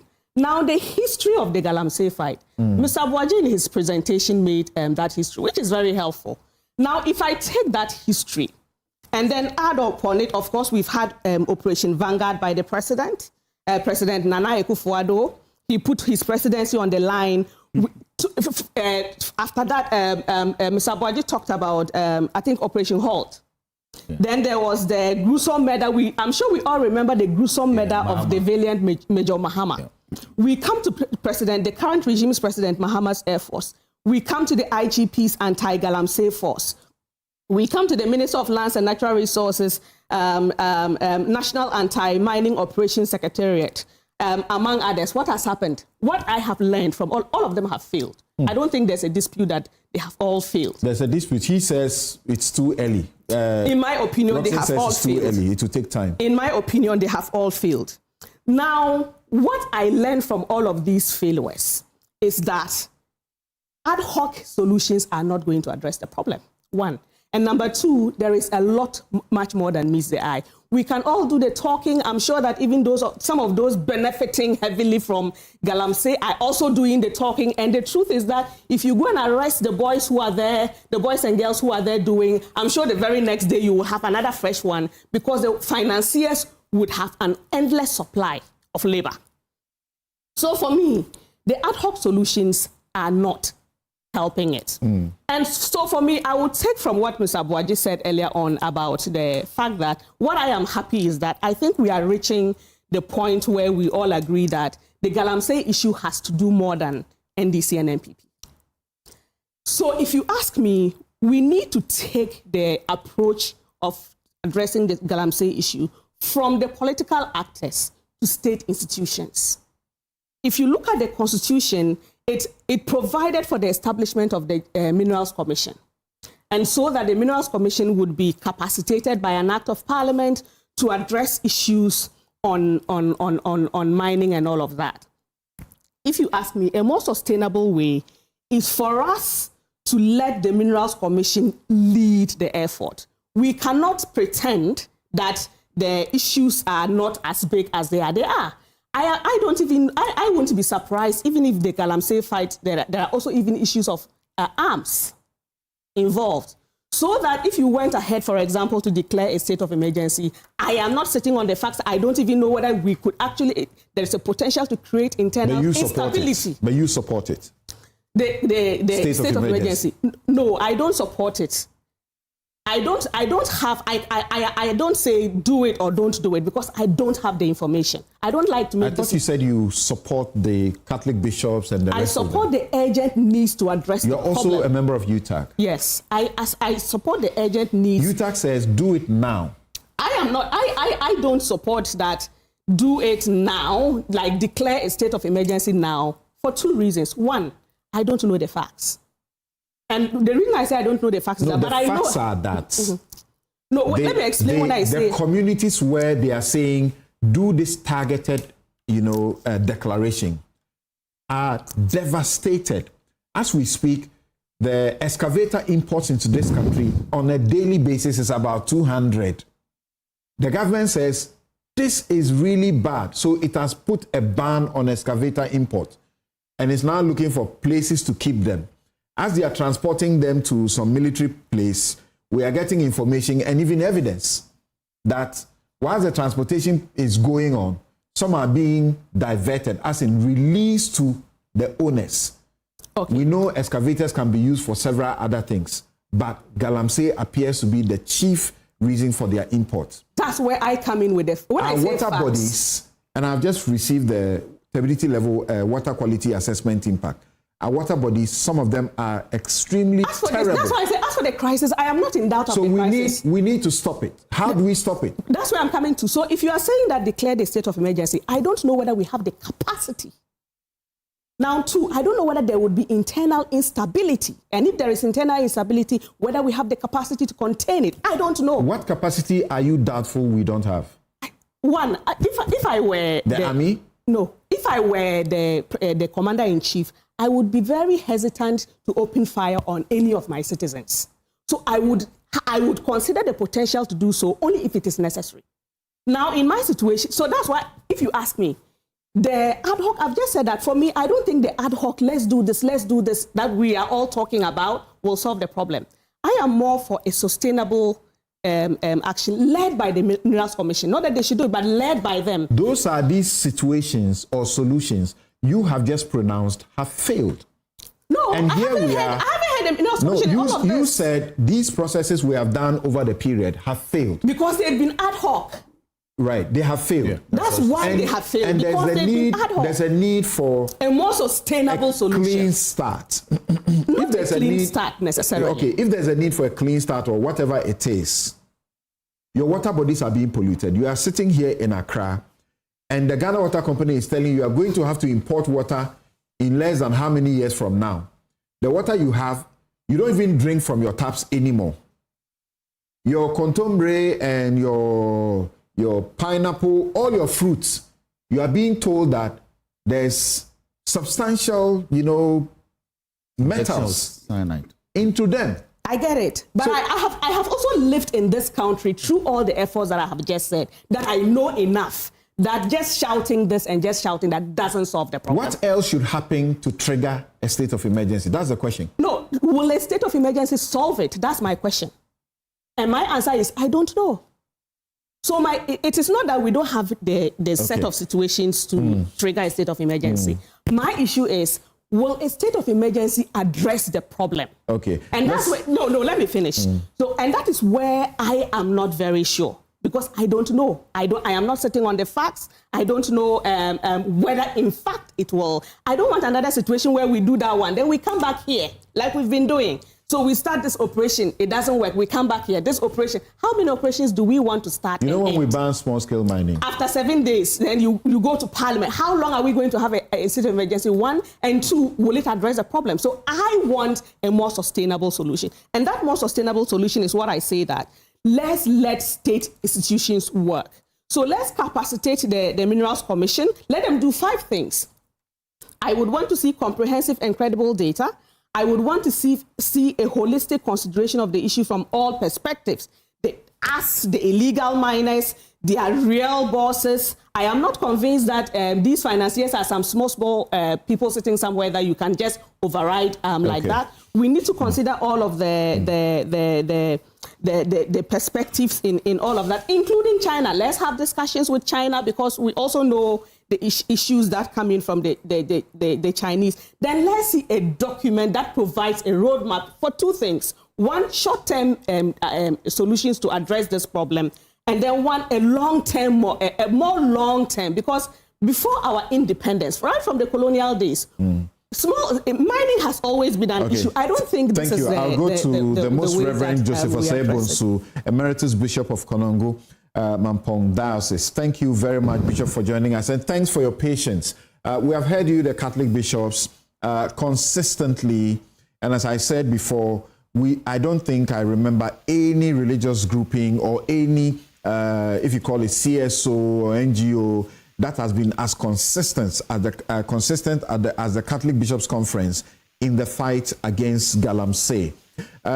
You say that the president's refusal to declare a state of emergency is, quote, profoundly troubling, because in your estimation, Galamsey is now a national emergency. It's a crisis.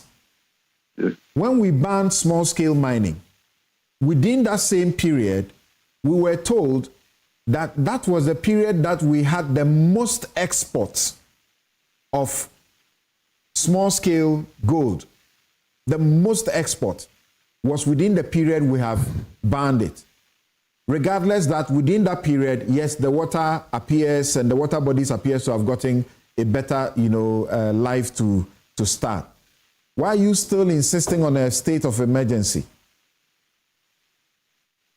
Well, as you have said, we have spoken about Galamsey for many years. Almost every year, whenever plenary, we talk about it. We live with the people. We are in rural areas. We are in all parts of Ghana. And we know what is going on. And we feel that something drastic should be done. Now, it is not the use of a state of emergency. Something drastic should be done. Ghana is at war. We are not at war with the Togo or Ivory Coast or Burkina Faso. We are at war with Galamsey. And if we don't take care, a time will come when we will get plenty gold to export, but then there will be no water to drink. And Ghana will cease to exist. And so while we think of improving the production of gold and all that, we should be serious about Galamsey, which is destroying our water, destroying our land, and so on. So it doesn't matter the term that you use, but we feel that government should do something very drastic about Galamsey. Otherwise, the nation Ghana will cease to exist. And for our viewers, the what you had on your screen a while ago, when you see, you know, the colors, this is what they represent. When you see the blue, it's good water quality. And you can see that you hardly find it in there. It's in 2006 and 2007 that you have some spots of, you know, good water quality. Just 2 occasions, in 2006 and 2007, and that was within the River Densu. Okay? Yes, River Densu. When you see green, that is fairly good water. Fairly good water. If you see yellow, that is poor water quality. And you see yellow all over, poor water quality. And then when you see the red, it's grossly polluted water or inaccessible water body. Really, really bad. Yes, so Bishop, my question was that as we are hearing, the president doesn't seem willing and ready to do the targeted state of emergency as has been called for by the Ghana Coalition Against Galamsey with Kanashigbe, Frank Edu Jr., Yawin Sako and the rest of them in there, Senyor Husi and the rest of them in there. The UTAC says it must happen now. The Ghana Medical Association are also back saying it must happen now. Now the Catholic bishops repeat their call that there must be a targeted state of emergency. The president doesn't think this is the solution. So what shall we do? Now, if all these groups are saying the same thing, then the president should rethink. As a politician, maybe he's thinking about the amount of gold that you can export, the amount of money that we can get. But as I said, at the end of the day, when you get all this gold, will you be able to eat the gold? Will you be able to drink it? You need water to drink. You need good water for all kinds of things. And so the president should listen. All these groups that are speaking, they are citizens of Ghana, they know what is going on, and the president should take them seriously. Okay. Is it tomorrow the Democracy Hub group is beginning a vigil, their protest that they have been doing over some years now? On Tuesday, the IEA is organizing a discussion on, you know, how we can avoid all of this. So do you get tired as a conference? You have issued these statements over and over and again. And as I mentioned not too long ago, the Archbishop Bonaventure Kofi, under his auspices, the Accra Diocese also did actually a protest walk. And the ultimate call was the state of emergency. And it doesn't look like any of the presidents, they are interested in that. It's unfortunate, you know, I'm not being political, but the right thing should be done. Whether it's NDC government or MPP government, Ghana comes first. Our welfare comes first. And so whatever needs to be done should be done so that we can preserve our water bodies, we can preserve the land, and so on. Clara here supports your call, but he doesn't support, she's not too sure if this is the way to go with a state of emergency. And she feels that even if you have to activate a state of emergency, the sort of the concerns of the indigenes of these Galamsey areas should be sought. Do you agree? Well, they should be contacted, but they all know what is going on. They know that they are not getting good water to drink. They know that they cannot plant their crops. The crops are not yielding any good fruit. And so they are also concerned. And I'm sure that if you go to them, they will tell you the same thing. They are not happy with the situation. Even though their sons and daughters may be bringing gold, they know that it's not the best. So it all depends on what we mean by state of emergency. We are not saying that the whole country should be in a state of emergency. We are speaking of targeted areas. And if you can deal with the most critical areas, we're getting somewhere. But not to start at all, that's not good. A part of Clara's concern, as others also do, is that a state of emergency brings in very drastic, sort of unconstitutional actions. Human rights will be, of course, there will not be anything like human rights because it will completely freeze the law's operations in those areas. They are likely to shoot and kill, and so on. Have we gotten there? Yes, they can work out the modalities, how you are going to go about it. I'm not a politician, I'm not a soldier, I don't know what it involves. But something should be done, because if we continue this way, we're not going to get anywhere. Thank you very much. They are lawyers and they know the Constitution and so on, that's fine. But at the end of the day, it's the welfare of the Ghanaian. That is paramount. Okay? And so if at the end of the day, we can't get water to drink, we can't get food to eat, then where are we? Thank you very much for making time to join us this morning on Newsfile. The Most Reverend Joseph Osei-Bonsu, Emeritus Bishop of Konongo, Mampong Diocese. We're going to take a break, but before that, I want to end this discussion here. Yes, I know your hand has been up, so just quick. So one, I believe that His Excellency was voted to deal with a lot of problems, including Galamsey. He has instituted some measures, including a form of a community mining called cooperative and sustainable mining. We should allow that to happen. Emergency, imposition of state of emergency. Clara has gone into the matters. It hasn't solved the problems anywhere. Indeed, we have security situations in the north and some places of the country. State of emergency have been imposed. They haven't resolved the communal conflicts. So, like she said, it's become an ad hoc measure. It won't resolve the issue. So what should we do? There must be an interim measure, but the interim measure must necessarily lead to a long-term resolution of the problem. So I agree with her that we can't be doing the same things and expect the same results or expect a different results. We have to change our tactics. Changing the tactics is the communities themselves are now involved. So they are not complaining.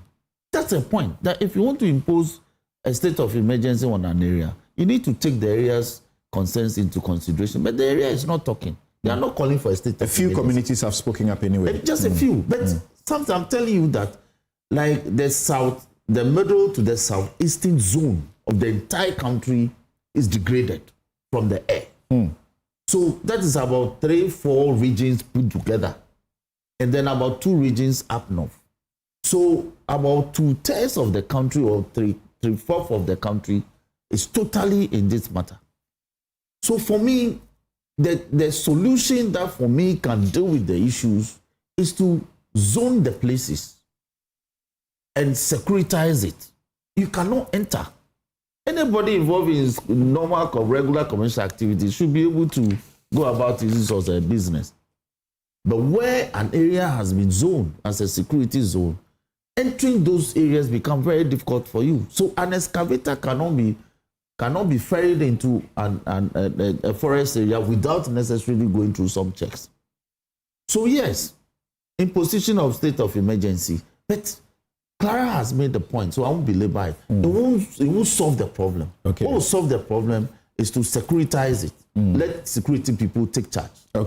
Okay, so thank you. This is where we draw the curtains on this subject. I need 30 seconds also, yes. I mean, he used 2 minutes. Yes. Give all of us 2 minutes. No, a minute each. So, counsel, you see, we need to go on a break now. The only thing any lawyer has over me is the proceedings in court and the processes. Otherwise, you have nothing else on me. As for the proceedings, how to file your motions, those things, yes. But the thing is black and white. You see, Article 31, President can even declare the state of emergency before he goes to Parliament. It is here. The president may acting in accordance with the advice of Council of State. You just mentioned Council of State. Oh, I beg you. You just mentioned Council of State. 30 seconds, go on, relax. Yeah, so don't misinform the public. You did that to me, so I will do it to you. Can you stop me so I go on?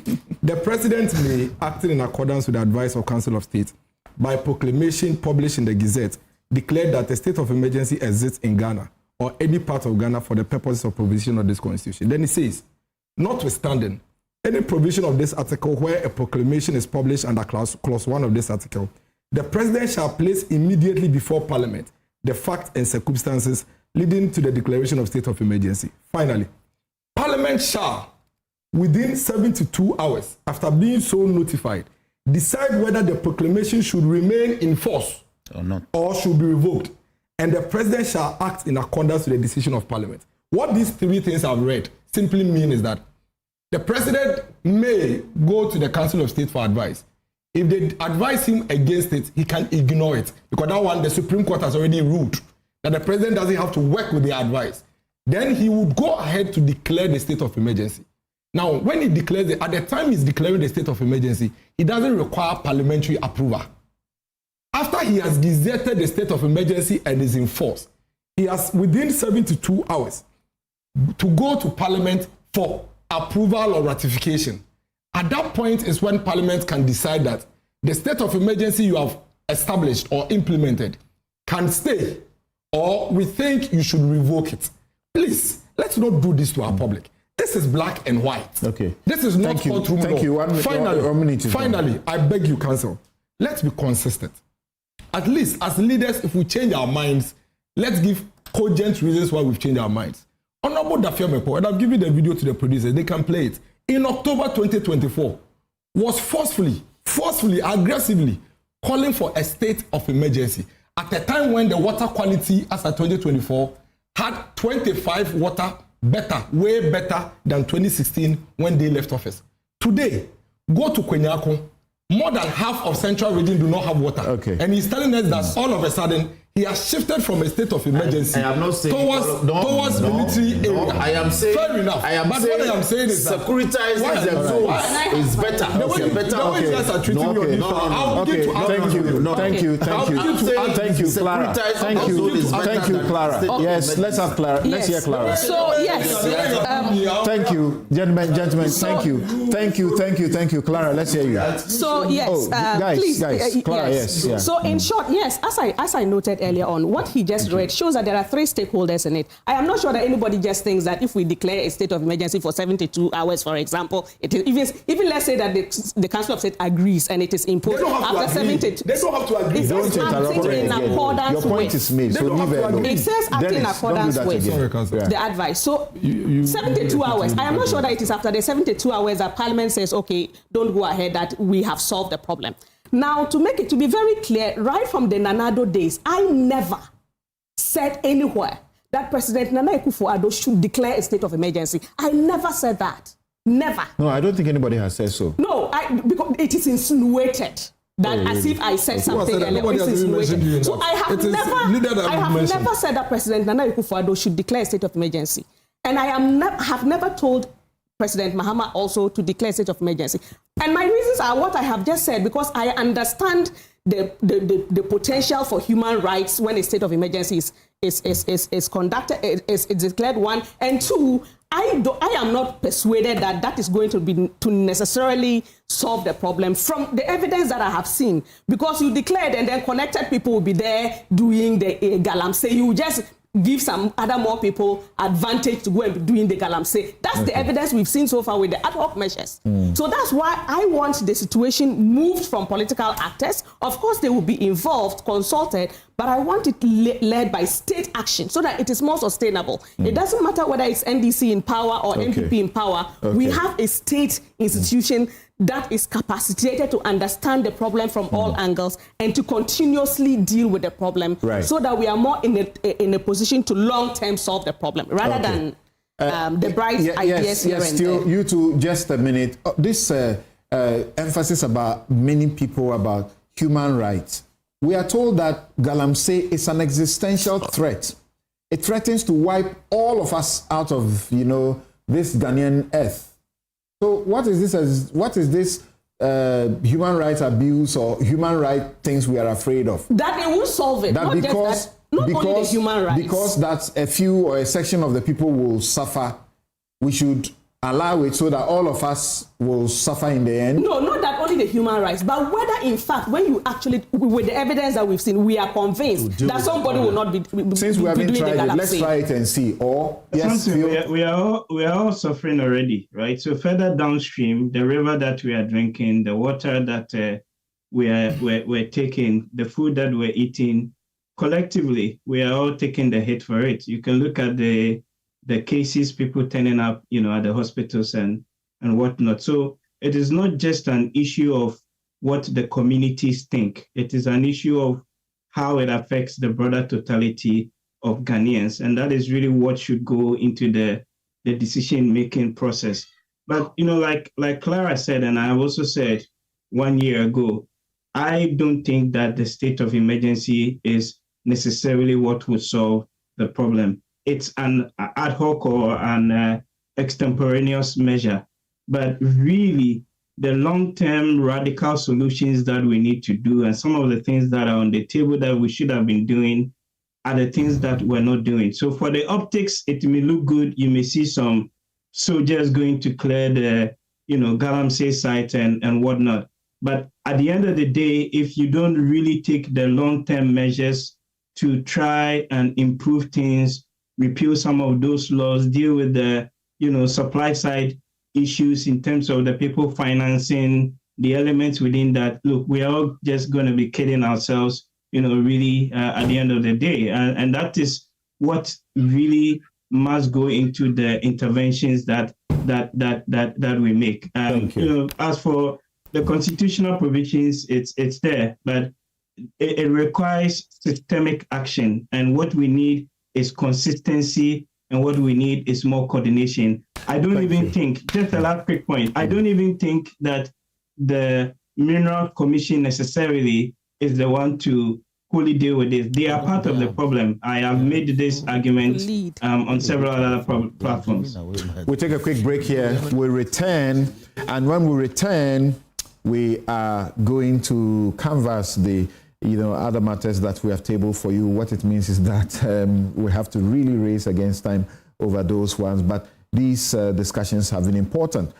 Imani has a pulse report, and that pulse report says that goodwill for the government is dissipating fast because they are not doing enough over Operation Recover or Loot and so on and so forth. Dismissal of people from their jobs and so on have not been good for them. And of course, the fight against Galamsey is also looked at as one of the issues that, the manner in which the people expected it to be fought is not happening that way, with a repeal rather than an amendment rather than a repeal of the law as was promised. And Justice Torkornoo says that, please just let me do my judge duties. You can't sack me as, remove me as CJ and remove me also as a Supreme Court judge. I think when we return, we'll briefly look at that and then proceed to the next issue. We'll be right back.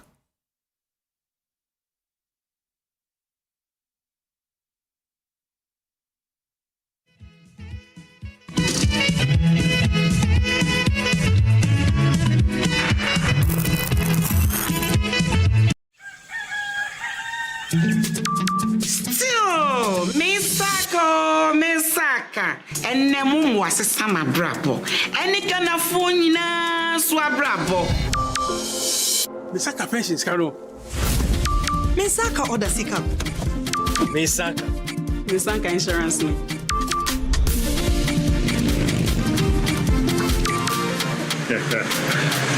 Misaka loan. Momo Fogusuri ye ejumaden, diaboye nyina ye sika ho ban. Se MTN ana momo jumaye ni befrewa or the 0244 300,000 ene befrew. Na numpo orin bitsaw one time password ana se upin code enti wonso ye wa femu die na ma weni na ho na wonsa enka omumu.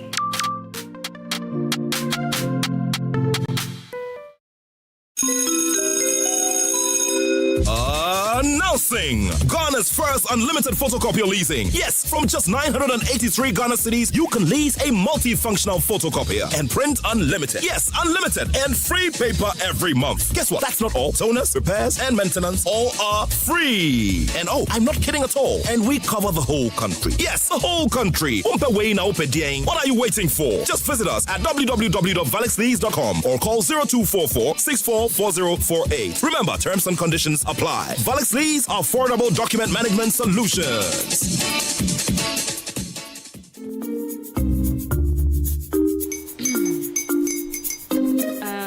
Kwame and his uncle are almost here. Wait a minute. This one too, your friend Kwame. Wait, Kwame. As in the same Kwame again? Yes, Mommy. I'm the second coming. Into all this tension just to reintroduce that broke boy from Kaswa. Why would you deceive the family like this again? Now I understand the whole delay. Trow from Kaswa, dear. Why wouldn't he be late? Or be late? Of course.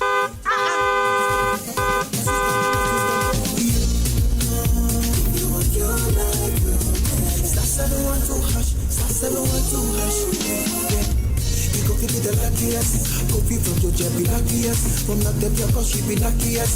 Yeah, you go be luckiest. No matter why you're luckiest. Everybody go be the luckiest. That's Kwame! Send your God down for boom. If you're poor, what's that? So would the coming of the Son of Man be. Hey! Is that his car? Everywhere.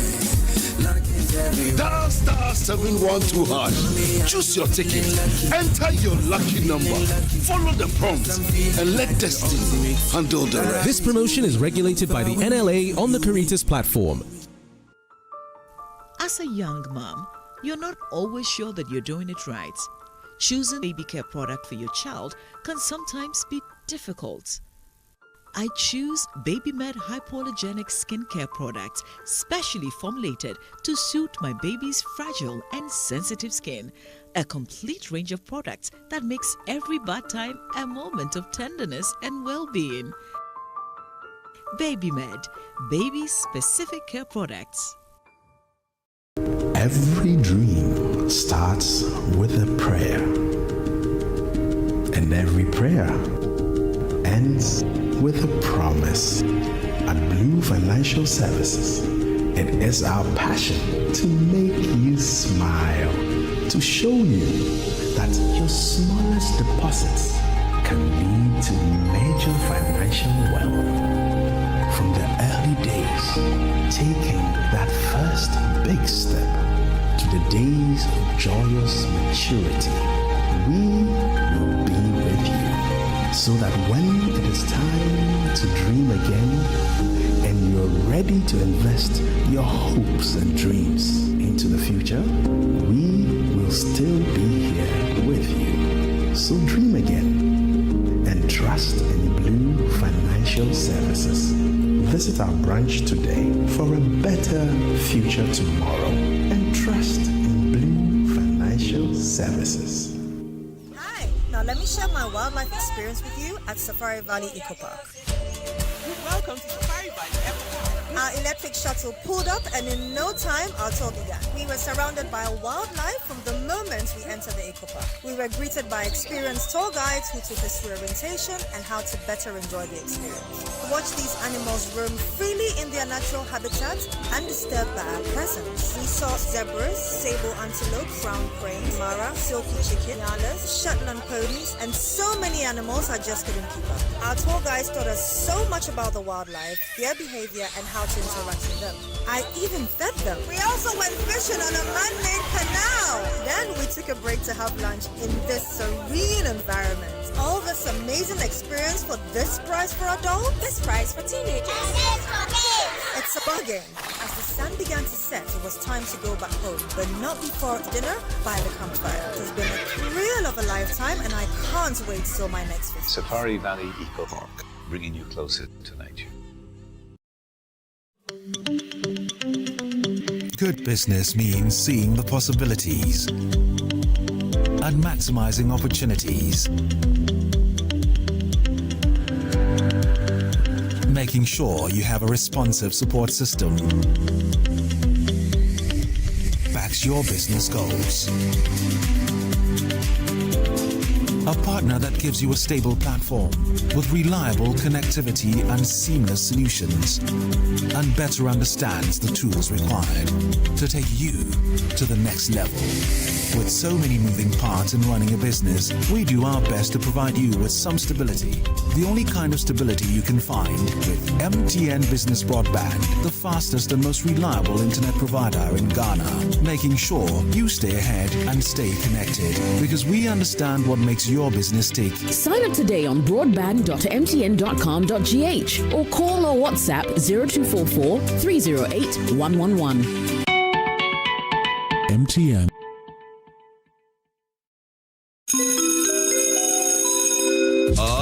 Announcing Ghana's first unlimited photocopier leasing. Yes, from just 983 Ghana cedis, you can lease a multifunctional photocopier and print unlimited. Yes, unlimited and free paper every month. Guess what? That's not all. Toners, repairs, and maintenance all are free. And oh, I'm not kidding at all. And we cover the whole country. Yes, the whole country. What are you waiting for? Just visit us at www.valexlease.com or call 0244 644048. Remember, terms and conditions apply. Valexlease, affordable document management solutions. Ghana, the wait is over. The grand finale of the Energy Commission Senior High School's Renewable Energy Challenge is here. Watch as 6 outstanding schools, Presbyterian Boys SHS Presekli Gon, Adidome Senior High School, Ahantaman Girls Senior High School, Ola Girls Secondary School Kenyase, Damongo Senior High School, and Dabopa Technical Institute compete for the ultimate title of Ghana's Clean Energy Champion. Join us on Tuesday, 7th October 2025 at the Accra International Conference Center at 10 a.m. Who will rise to the top? Catch the thrilling finals live on JoyNews at 10 a.m. prompt. The Senior High School Renewable Energy Challenge is powered by the Energy Commission and the Ministry of Energy and Green Transition in partnership with the Ghana Education Service and the Ghana TVET Service, and with support from GIZ, Ashes University, Volta River Authority, Greenfield Ambassadors, Star Oil, and the PURC. Media partner JoyNews.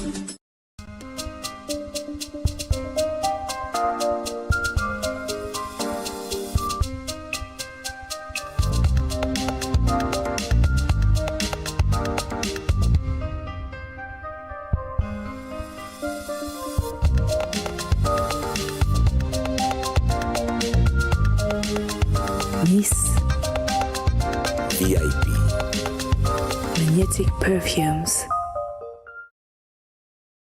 Let's talk hemorrhoids. Hemorrhoids are normal structures located in the anus of all mammals. But it is only man who suffers hemorrhoidal disease because of the erect posture we have assumed and the squatting that we do to empty our bowel. Hemorrhoids consist of a special type of blood vessels which fill with blood when we are moving our bowel and help to cushion the anus against the force of transmitting the stool. Afterwards, they empty their blood, collapse, help seal the anus to maintain continence. Over time, these vessels lose the elasticity of their walls, become dilated, permanently filled with blood, leading to congestion of the hemorrhoids. The symptoms of hemorrhoids are bleeding and prolapse of the hemorrhoids when passing stool, itching and feeling of warmth in the anus and anal discharge. Laser, ligature, and longo are the modern, minimally invasive, most effective, and painless methods of treating hemorrhoids today. Mwintuba Hospital, first Ghana Colorectal Center, in to serve a peculiar health need.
authoritative news analysis platform, and here on Newsfile, we put Ghana first.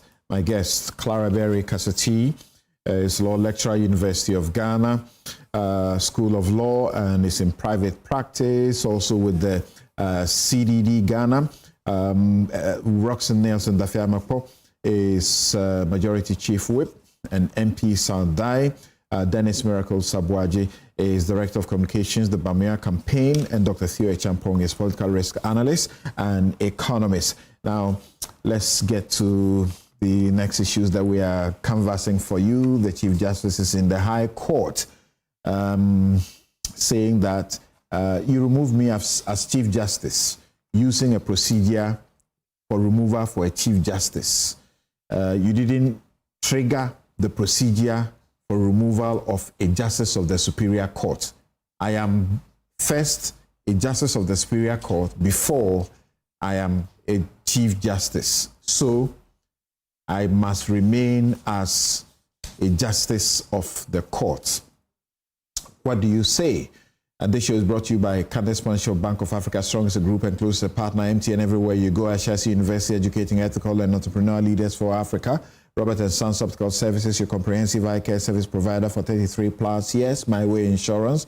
Dial *165# on MTN to join My Way today. Syntax Tank is strong, it's tough. Activa International Insurance. Our clients are Pashing International Facilities Management Association. They are proud to be associated with your most authoritative news analysis platform, Newsfile. Safari Valley Eco Park, bringing you closer to nature. So on that matter, let me begin with Roxanne Nelson Dafiamapo. But before I do that, I think that I have the obligation to clarify one issue that came up. Two suits were brought to the Supreme Court in 2015 by the Ghana Bar Association and Richard Dela Sky. And they were asking the question whether advice is binding on the president.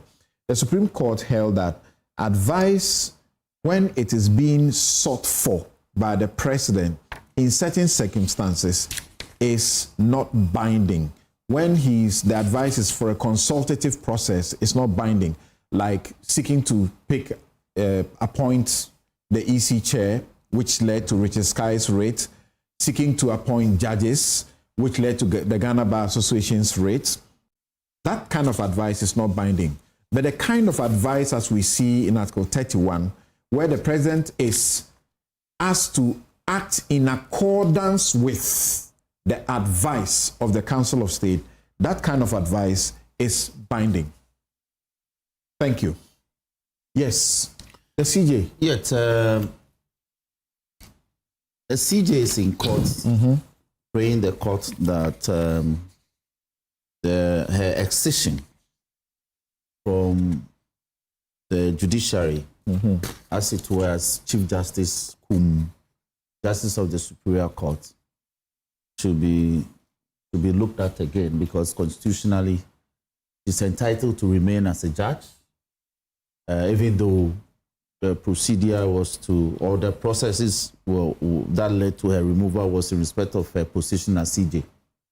That is untenable. That is not the constitutional architecture that we have.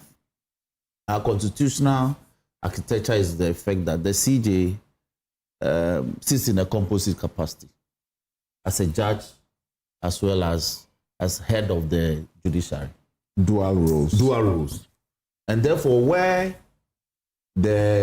your activities of your administrative functions have been called into question and leading to a petition resulting in your removal, it also affects your role as the judge, because it goes to the propriety of being eligible to sit or to be fit for purpose as a judge, judge. And this is not the first time this matter has come before the courts or engaged the courts in these issues. 30 years ago, the Ghana Bar went to court to, as it were, get Justice Aban removed. And in the course of the preliminary objection raised by the then Attorney General, the court upheld the preliminary review, but in the course of writing the ruling, the reasoning behind the ruling, people like Bega made this very important dictum that should guide us. It was of the opinion that the processes that was before them, if it succeeds, it will lead to the removal of the Chief Justice, not as mere Chief Justice, but also as a judge of the Supreme Court. Then again, in the matter of Asiedu, Justice Dateban went to town. He actually exploded. So you refer to a first one 30 years ago. Yes. You refer to a second one, which was in 2006. In fact, 2005, 2006, 10 years after, Asiedu went to court. And to challenge the contents of the petition linked, that's Bright Akwete's petition. Again, the court took the trouble to explain that if the processes succeed, it would lead to the removal of the Chief Justice as well as a judge of the Supreme Court. Then finally, CJ's own case, her own case, one of the cases she took to court a couple of months ago, Justice Amadou Tanko, he reasoned this way, and this on page 26 of 32 of the ruling, of the judgment of the court. He said, as part of the conclusions, the above observations provoked by paragraph 12 of the applicant's affidavit aside, I need hardly say that I arrive at the conclusion that this application must fail without relish, mindful of the fact that the applicant, the Honorable Lady Chief Justice of the Republic, is going through a process that may define her career on the bench as Chief Justice and as a judge one way or the other. So this is a beaten path. It is settled. There's nothing to be determined otherwise. Yes, it's right. You see, because the propriety of your conduct as a superior court judge, which may lead to your removal as a basis of a petition questioning same, is the same as the propriety for the removal of a court of appeal judge, of a high court judge. But the argument she makes is that in Article 146, if you want to remove a superior court judge, you use Article 146 Clause 4. Yes. But if you want to remove a Chief Justice, you use Article 146 Clause 6. So why do you use 146 Clause 6 process to remove her and then come to argue that, and you issue a warrant under the hand of the president, and you issue a statement also signed by Dr. Kalistos Mahama, and you say you have been removed as Chief Justice and a judge? Yes, because when you use only one procedure, not the other procedure. Because the procedure in 1464 is in respect of a superior court judge, which could be a high court judge. That was not the terms of the petition that came before the president. It was the petition against the removal of the CJ. And you can't be a CJ without necessarily first being a superior court judge. In this case, a Supreme Court judge. And Article 128(1) is very clear. The Supreme Court shall consist of the Chief Justice and no less than 9 other judges of the Supreme Court. You are the chief of all the judges. The Chief Justice is actually a judge in all the courts. In all the courts. That's our constitutional structure. So you are actually the chief of all the judges. So where your conduct has been called into question, that leads to your removal as the head of the judiciary. There's no way you should survive. The Chief Justice is an administrative role. No. The Chief Justice is not merely, that's only one part. The other part is that you're also a Supreme Court judge. You actually empanel the court. And you sit. That's an administrative role. Yes. But you hear decisions. You deliver judgments. So you can't say that where your functions as an administrative arrowhead is called into question, has been determined, pronounced upon, as being a basis for your removal, we should now allow you to sit as a judge. Because it's the same grounds. In fact, if we take the code of conduct for judges in this country, a breach of one of this code to lead to the removal of you as a CJ. just a breach of this one code. Yeah, so the argument is not about the CJ. The argument is about the fact that she's trying to decouple herself from her role as a CJ. Is it true that she performs dual functions? It is true. That is the Constitution. Okay. The Constitution says to be a CJ, Clara, you perform dual functions. You sit as a judge. Clara, help us.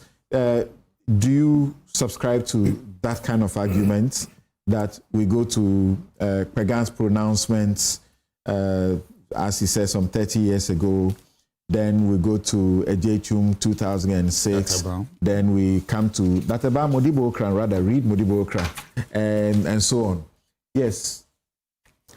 For me, I would go back to the constitutional architecture. Okay. It provides the grounds for removal, whether as CJ or as Supreme Court judge. Separately? No, the grounds are the same for both. Okay. The grounds are stated misbehavior or incompetence or ground of inability to perform your office. It is the procedure that is different. Because if it was a Supreme Court judge, you would have to refer the petition to the CJ to make a prima facie case. But if it is the CJ, of course, then it's we've just seen how that process has President followed. And Council of State. Exactly. So the second thing is that if the person is a CJ and you even actually bring a petition not to remove them as a Supreme Court judge, you can't go and refer it back to the CJ for the CJ to make a decision whether he or she themselves have. So the truth is, even if you were making the claim against the person as a certain Supreme Court judge, and the person is a CJ, you would still have to use a procedure for CJ. Now, for me, I would differentiate personally. Now, this one is my personal. So that's the constitutional architecture. Sorry, say that again. Did you say if you are seeking to remove a Supreme Court judge, the procedure to be used will be that for the CJ? No. Okay. I'm saying that if you brought a petition to remove the CJ in her capacity as a Supreme Court judge, you would still have to use the procedure for CJ because she's CJ. All right. You get what she's CJ, so you can't refer it back to herself to make a prima facie case and all of that.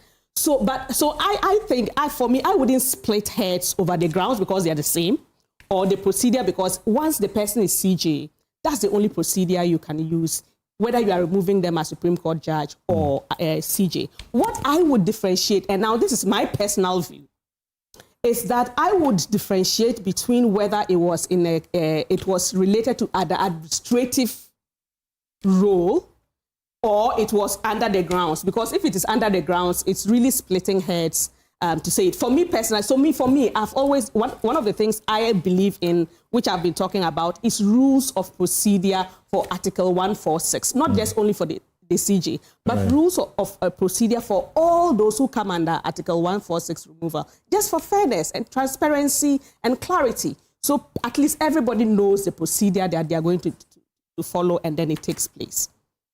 Since we don't have time, that is what. The rules of procedure have been asked for over the years, but they have not been made. Yeah, unfortunately.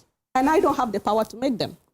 But yes, I would advocate that they be was made. At pains in a Ejechum to say that it should be done and done immediately. It's important. And it's still not done. We have rules of procedure for everything. So we have rules of procedure for the district court, we have rules of procedure for the high court, we have rules of procedure for the court of appeal, rules of procedure for the Supreme Court. Why not rules of procedure for Article 146 removals? Over the years, they have been using... We have rules of procedure for disciplinary hearing of the GLC. Yes.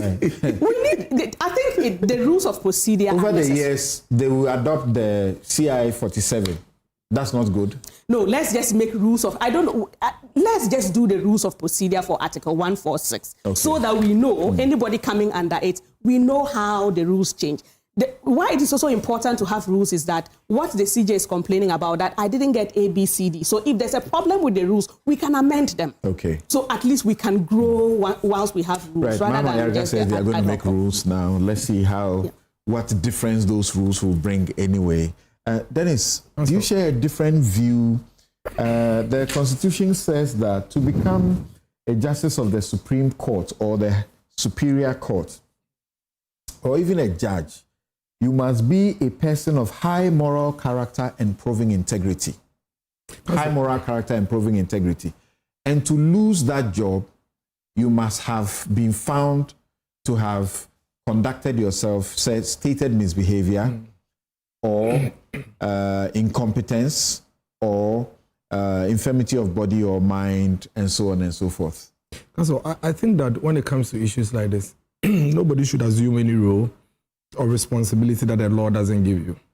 I believe that we need to be a bit more fair to the Chief Justice.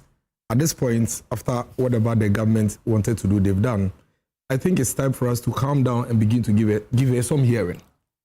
I have always had a problem with the basis for a removal and all the things they went through. I mean, first of all, I think that there is no audit report from any auditor general indicating the primary, allegation they used against her. And I don't think our laws allow any other committee or body to determine these things other than the auditor general. I am very sure that when this government eventually leaves office and this woman gets an opportunity to go through this process again, we'll see a lot of gaps. But it's okay.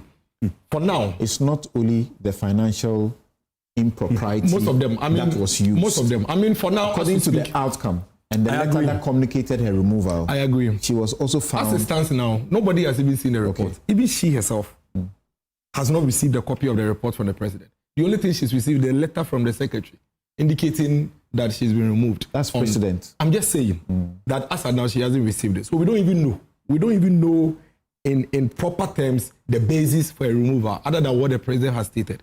That's what I'm saying. When this government eventually leaves in 2029, we will know the details. That notwithstanding, I just want to ask.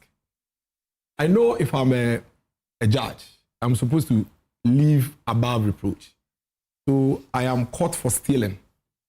And I'm dealt with according to stealing, which is misbehavior. The law doesn't say that automatically I cease to be a judge. The law says that I must be taken through a certain process and then I'll be removed as a judge. Is that the case?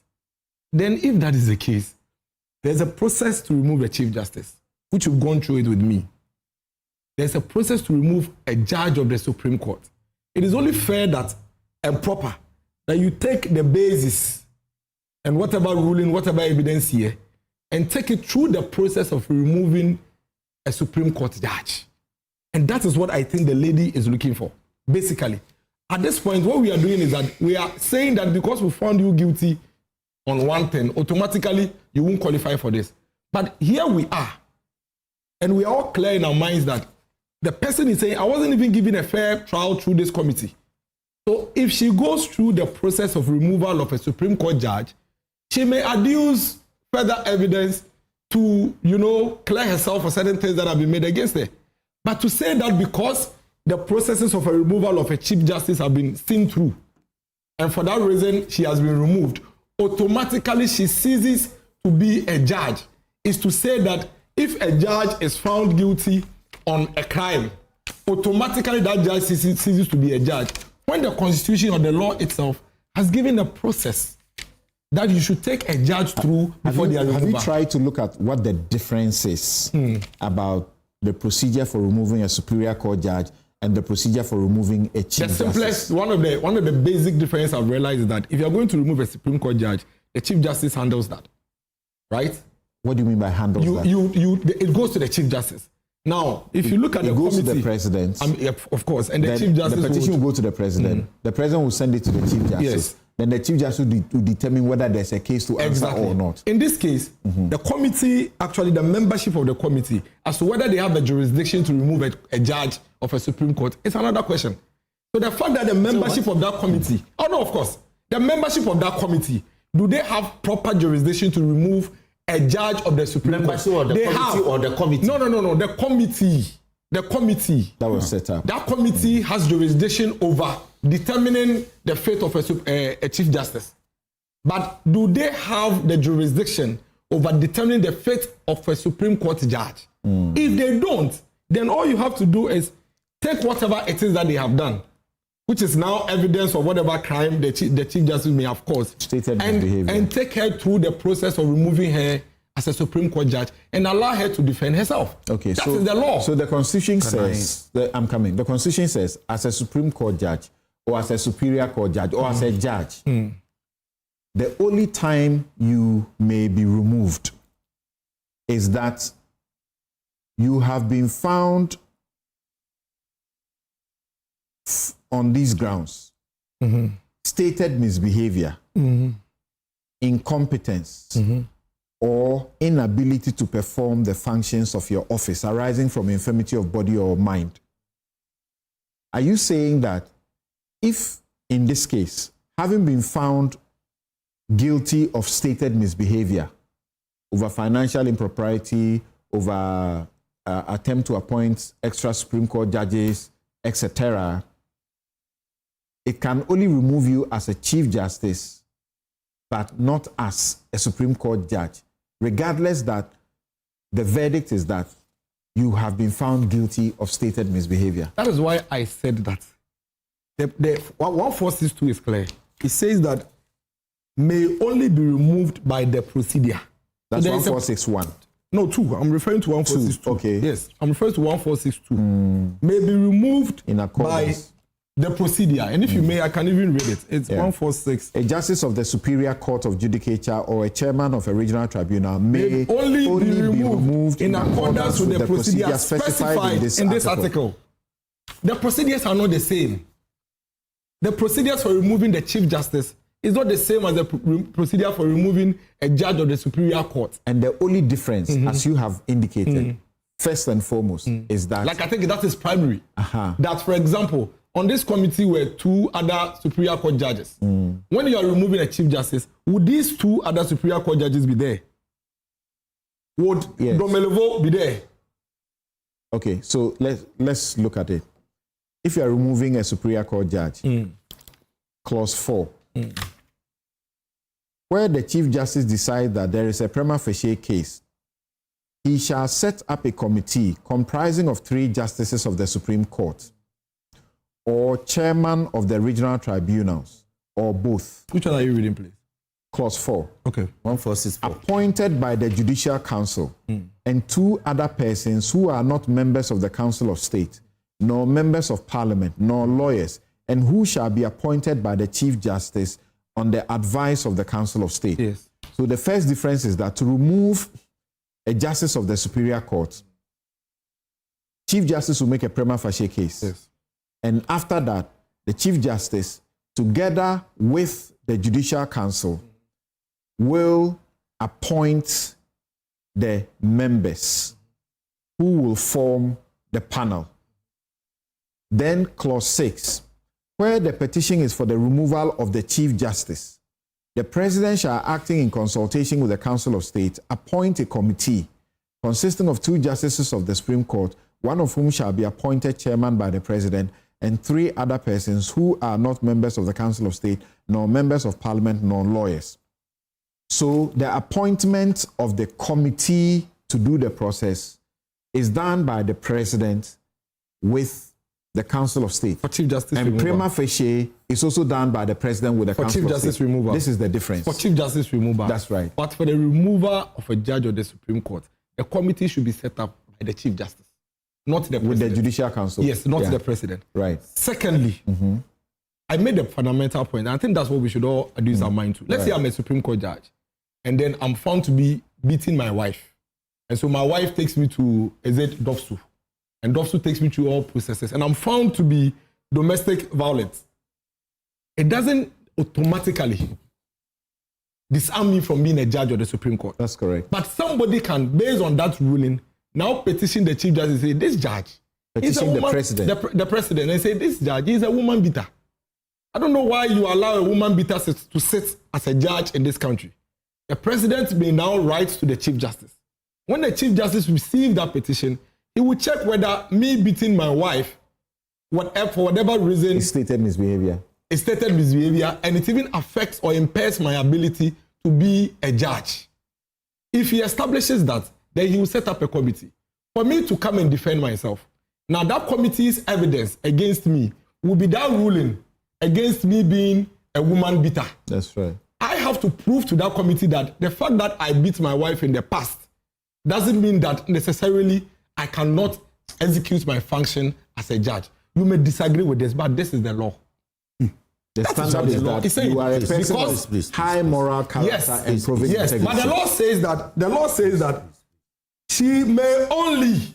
So there is only one procedure. You cannot imply any other procedure. Okay. So you may have a very solid ground for thinking that she cannot be a judge. But the law says that you cannot use that procedure of removing a chief justice, which is for the six. Okay. To remove a judge, which is for let me ask you this, and I move on to Roxanne, hold on. So what I think anybody should do, now is to simply, like they did for this one, get one of their guys again to write a petition against the woman and take it to the president. Okay. Then the president will refer it to the chief justice. Then the chief justice say, Madam, you know you are no longer the chief justice, but people are saying you can no longer be a judge. According to the Constitution 1464, come and defend yourself. Please. Then the chief justice will form a committee. So the new chief justice. Yes, because that is the only way you can remove a judge of the Supreme Court. Yes. You cannot use 6 to remove so 4. That at her time there should be a petition sent to her to make a prima facie on herself. No. The chief justice has now been removed.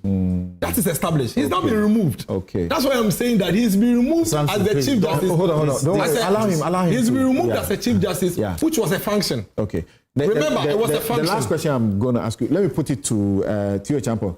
Dr. Theo Champong. I thought you asked me Hold on. Dr. Theo Champong, I don't know if you share Dennis's view, but even if you don't, what do you make of the Supreme Court in at least 3 different decisions, even though those pronouncements are not what we call the star decisis that decides the case? You see that prima facie for a chief justice is actually not in the Constitution. It is the Supreme Court that made a decision and said the same way that if you are removing any judge or a judge of the Superior Court, you get the CJ to make a prima facie. If you want to remove the Chief Justice, you must also do a prima facie. It's not in the Constitution.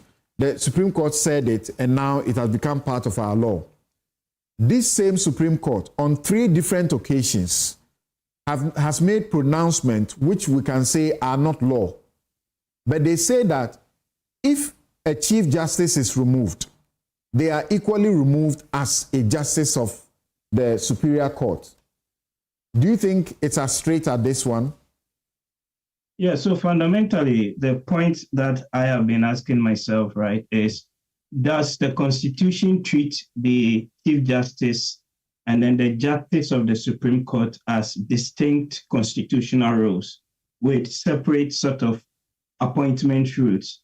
And if that were the case, then in other words, does the removal of a Chief Justice then automatically also remove her as a justice of the Supreme Court? Because that's the core and the argument that Justice Torkornoo really is making. And my view, or sort of what she's arguing, right, is that these are very 2 distinct roles. And when you look at the constitutional provisions that others have cited, the processes for the removal are slightly different, but the grounds for removal is pretty much the same. So in my view, the starting point is 1461, right?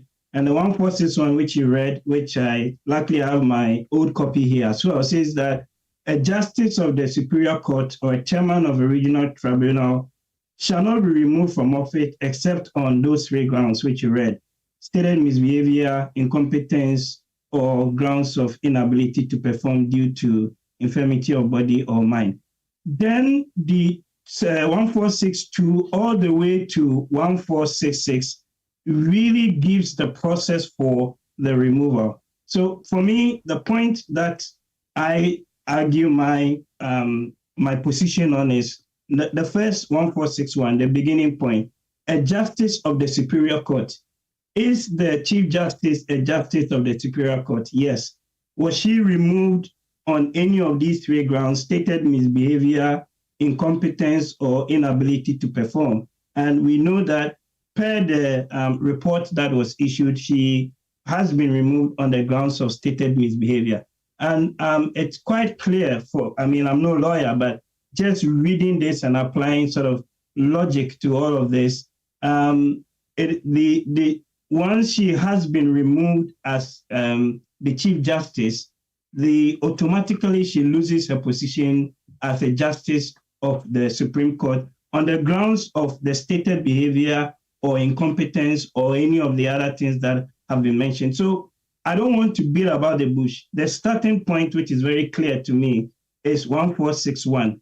The 1462 and all the other processes around that to 6 is really in terms of the process by which you go about doing, right, that removal. And if she has been removed on the basis of stated misbehavior, and it says in the 1461, a justice of the Superior Court, then I struggle to see personally, how we could sort of argue that the two are distinct roles. But again, she has the right to go to court. And this going to court or even taking it up in other sort of separate legal processes can only help improve our jurisprudence, right? We are debating this. If she goes and the court rules in a separate way, that becomes a settled law. But as far as I have read this constitution, especially on the 1461 and the grounds for removal, that clearly says that a justice of the Superior Court, and the Chief Justice is a justice of the Superior Court. In this case here, it's a bit of a, for me, moot point to sort of argue that the two are slightly distinct, and therefore she cannot be removed. Once she's been removed as a justice, as a Chief Justice, then she should still stay as a justice of the Supreme Court. I mean, even put the legalities aside, but in terms of even the optics, right? How do you then still go back to the court, engage with your other colleagues and all of that? It doesn't really kind of come across right. Thank you very much. Do you still want to say something? Hold on. Please hold on. So as Roxanne referred to the 3 cases, in 1996, in the Justice Saban case, Justice Pega said that the removal of the Chief Justice as a fallout, a judge of the Supreme Court, the substratum of the plaintiff case was that as we have stated earlier, is that the second defendant is not a man of high moral character and proving integrity to be the Chief Justice. Ipso facto, a judge of the Supreme Court, since the qualifications are admittedly the same, if the second defendant is disqualified from occupying the post of Chief Justice on grounds of lack of integrity, I do not see how he can continue to be a judge of the Supreme Court. And then in 2006, 2005, Modibo Okran in that other case says, with no such gap filling, one is left only with Article 146, Clause 1. And since the removal of the Chief Justice of Ghana from office is pegged to the same set of grounds as any other Superior Court judge, the Chief Justice, upon removal, will by implication also lose his position as a judge, unfortunate as it may be. Yes, Sam, this matter actually came up in the Asiedu case. There was an issue. And the court determined that issue. So here's what Justice Adu-Boahen said. Are the administrative acts of the Chief Justice immune from the impeachment process? The next declaration, so I want to read. I won't say anything. I just want to read what he wrote quickly. Yeah. The next declaration whose grant or refusal I will consider is the first one sought by the plaintiff. It will be recalled that the declaration sought is in the following terms. A declaration that the petition dated 13th January 2006 presented by Mr. Brian Akwete to the President, which relates to the removal of the Chief Justice, is in respect of the performance of administrative functions of the CJ within the meaning of Article 1254 of the Constitution, and is therefore inconsistent with the said article. Then he went on, but this is where he exploded. He exploded this way. He said, I think that the plaintiffs, or let me give this argument. Further in paragraph 8, he sums out the essence of his argument as follows. The exercise of administrative powers by the Chief Justice, such as the transfer of enforcement of discipline among judges, enjoys complete autonomy and freedom from interference by the executive and parliament. The effect of the President's appointment of Committee 2 in essence question or inquire into the exercise of those administrative powers by the Chief Justice is to violate clear constitutional dictates and can properly be regarded as a breach of Article 1271 and 2. It undermines the authority conferred on the Chief Justice by Article 1254 as Chief Executive of the Judiciary responsible for administration and supervision of the judiciary. Surely, transfers and dismissals of judges by the Chief Justice cannot be considered acts of misbehavior or corruption. Arguing though that the 3 judges named in the petition have genuine grievances, it will be proper for them to seek relief on their own. The proper course should be to commence an action in the courts for a declaration that their transfer or dismissal, as the case may be, is wrong in law. So that the bar exploded this way. I think that the plaintiff's argument on this issue is founded on the fallacy that a Chief Justice's conduct in the administration of the judiciary can never be construed as stated misbehavior or incompetence within the meaning of Article 146 of the Constitution. Other justices of the Superior Court also have administrative responsibilities, such as the supervising High Court judges or judges representing the Judicial or the General Legal Counsel.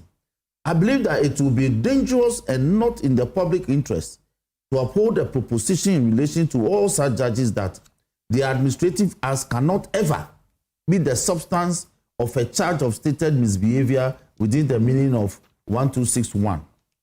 As far as the Chief Justice is concerned, I think it is reasonable to link his conduct of his administrative responsibilities with his position as Justice of all the Superior Courts. Justices of all the Superior Courts are required to adhere by certain judicial ethics, which can be infringed by the conduct of a Chief Justice in the performance of administrative acts. It is therefore unacceptable to exclude a priori all administrative acts of the Chief Justice from scrutiny as possible evidence of stated misbehavior in his capacity as Justice of the Superior Courts. So finally, he had this to say. Moreover, the fact that it is the President who establishes the committee under Article 146 to investigate all allegations that the Chief Justice has been guilty of, such as malfeasance of his administrative responsibilities, as to bring him within the meaning of stated misbehavior under 146(1), does not necessarily imply executive interference in the affairs of the judiciary.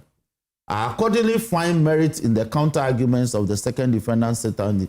So clearly, when the argument is, they are making the argument as though the Chief Justice. You said you only read and it will be enough. Yes, the Chief Justice is decouplable from his role as a Justice of the Superior Court. Okay, and so Dennis, the final comment in a minute that you are going to make it on the back of this question by Kofi.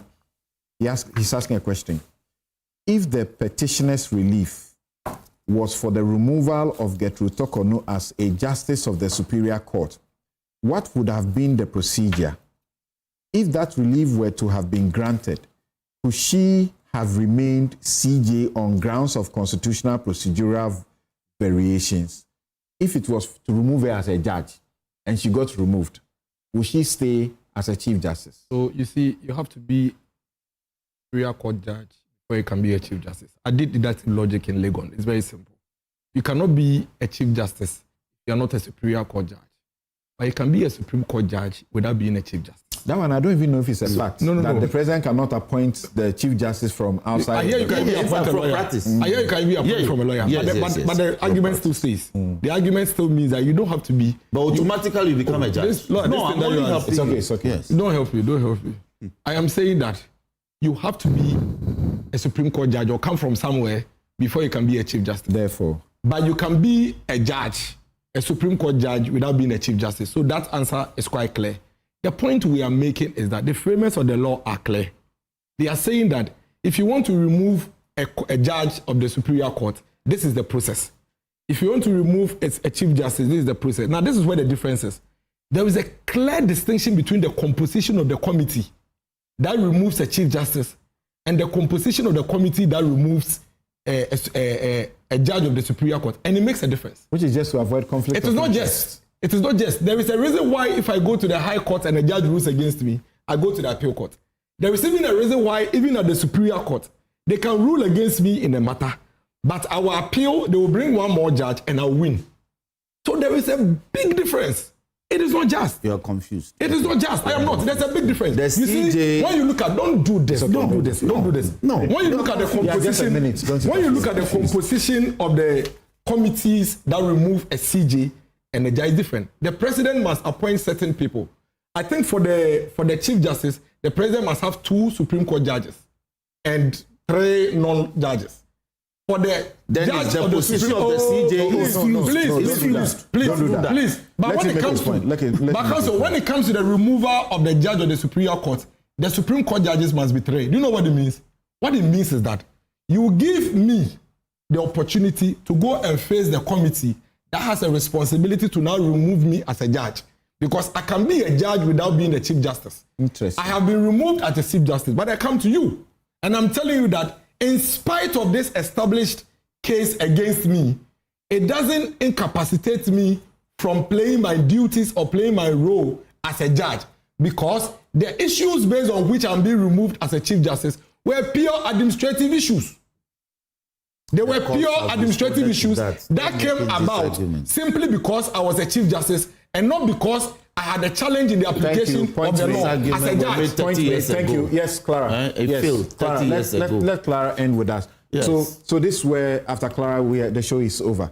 We are unable to move to the Imani Paul's report about dissipating goodwill for the NDC. It's gone. It's 2%. There's Asiedu Nketia going around. Level 2%. Yes. You have done the analysis. Yes. What specifically do you want me to address? Whether you have anything else to say about the removal process. No, for the removal process, no, I don't have anything to say. Like I said, the procedure is pretty simple. And once the person is occupying the role as CJ, I mean, it's just common sense. You have to, whatever accusation you make against them, you have to use the procedure provided for CJ. So I won't split heads. I don't have any other views. On that. Like Sophia Akufu said in one of her interviews, this is de minimis. Yes. The law does not. Yes, de minimis non plus lex. Yes. Oh, the CJ has, formidable lawyers herself. No, for me, I respect. I like what the CJ is doing. For my person, I like what the CJ is doing. I like anybody who fights for their rights, and that's what the CJ is doing. Okay. So whichever way she believes in it, I would applaud and respect the CJ for going all out. One, because I respect people who stand up for themselves, and then 2, because it also helps us to build our democracy. For being in court, I am in with the Chief Justice on that one. I support her being in court. Okay. Kingsley said, whichever way you are removed as a Superior Court judge, period. He says that Dennis is deconstructing the Constitution wrongly. The Chief Justice was first a Superior Court judge before a CJ. The procedure to remove her as a CJ is different from Superior Court judge. Theo Champong's explanation is superior. He has explained it properly. So thanks to Theo Champong. And then on the matters of Galamsey, I couldn't read any comment, but I'll read this very one comment. It says, why are we, this from George, says, why are we equating state of emergency with abuse of human rights? They shouldn't make the logical error of conflating possibility with certainty. Non-derogable rights don't extinguish under SOE. Certain rights may not automatically be suspended. The SOE is state of emergency. Certain rights may not automatically be suspended. The right to life, freedom from torture, slavery, recognition before the law, and freedom of thought, conscience, and religion. It is only when the state derogates from these that breaches occur. We've got to be blunt now. The one thing that a coup maker can exploit is the legitimate public concern and anger against the environmental suicide we are committing. If an adventurous rises citing Galamsey, our government will fall and there will be no human rights. They say war is an acronym for waive all rights. Okay, so we should do the state of emergency now. Clara Berry, thank you so very much. Dr. Theo Champong, Dennis Miracles Abuaje and Roxanne Nelson Dafiamapo. I'm Samson Ladia Yenini. Thank you. My outfit, as always, is by Konati Clothing 0244676732. Have a good afternoon.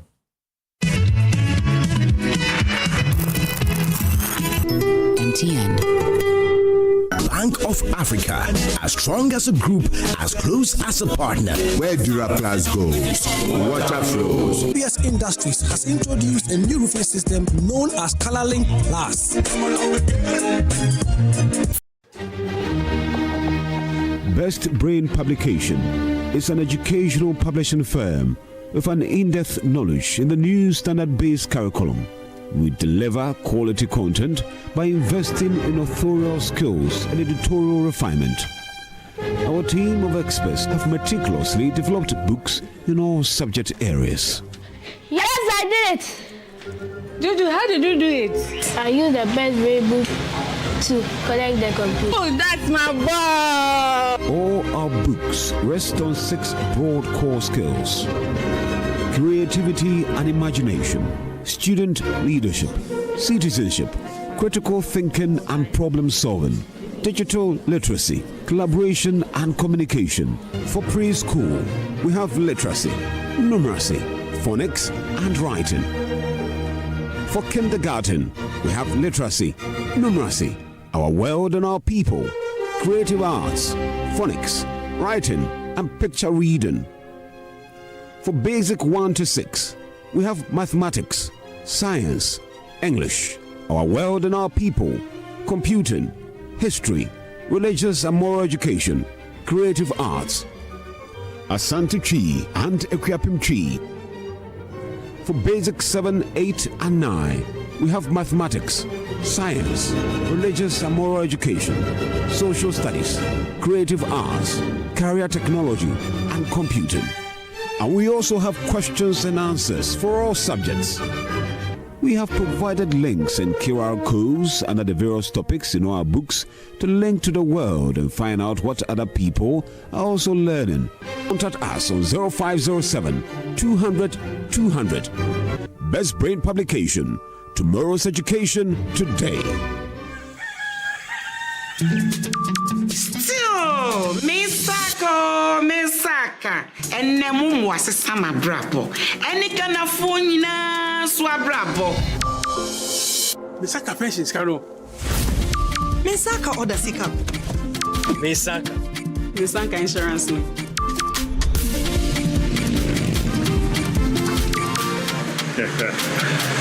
Misaka loan. Momo Fogosuri echumaden, the aboye nyina ye sika ho ban. Se MTN ana momo jumayeni befrewa or the 0244 300,000 ene befrew. Na numpo orimbi saw one-time password ana se upin code. Enti wonso ye wa femu die na ma weni na ho na wonsa enka omomo.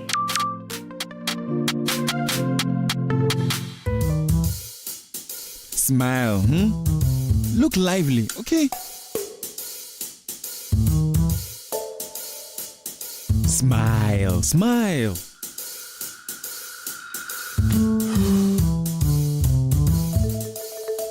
the money too small? A bad stomach ruins your day. Don't let it. Take Gastron, your most effective antacid for the relief of symptoms of peptic ulcer, heartburn, gas pain, flatulence, and indigestion. Hey guys, what are you waiting for? Let's go. Mwah. Can you bring down the smiles more? Gastron, effective relief from stomach discomfort. Manufactured and distributed by NS Chemist Limited. This advertisement has been vetted and approved by the FDA. The Infantopim Old Boys Association MOBA presents the 10th edition of the MOBA Annual Engagement Series. Theme, Hen Nananum Mutaipa, 149 years of sustaining legacy, building excellence. The date is on Thursday, the 25th of September 2025. The venue is the EcoBank Head Office Auditorium at Rage in Accra. The time is 4:30 5:30 p.m. Panelists include David Adu-Boahen, MOBA 75, Bernard Charles Aqua, MOBA 85, Professor Lord Mensah, MOBA 95, and Augustine Owuswansa, MOBA 2005. The moderator is Emmanuel Johnny Kwame, MOBA 85. This event is sponsored by Ecobank Ghana Limited. Media partners: Joy FM, JoyNews, Asasi Radio, and Graphic Communications Group Limited. For further information, call 050-318-6258 or 020-460-9980. Kwaboche, Jin Shekan.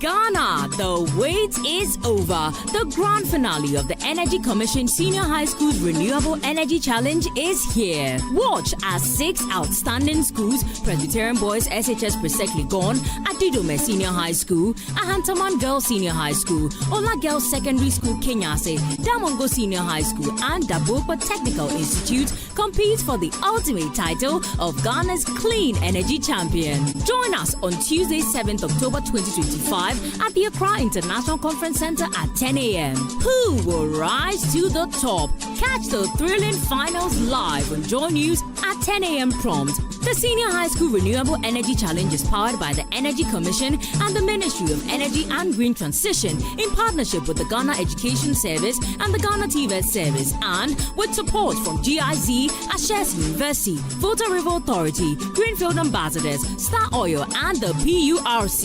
Media partner JoyNews.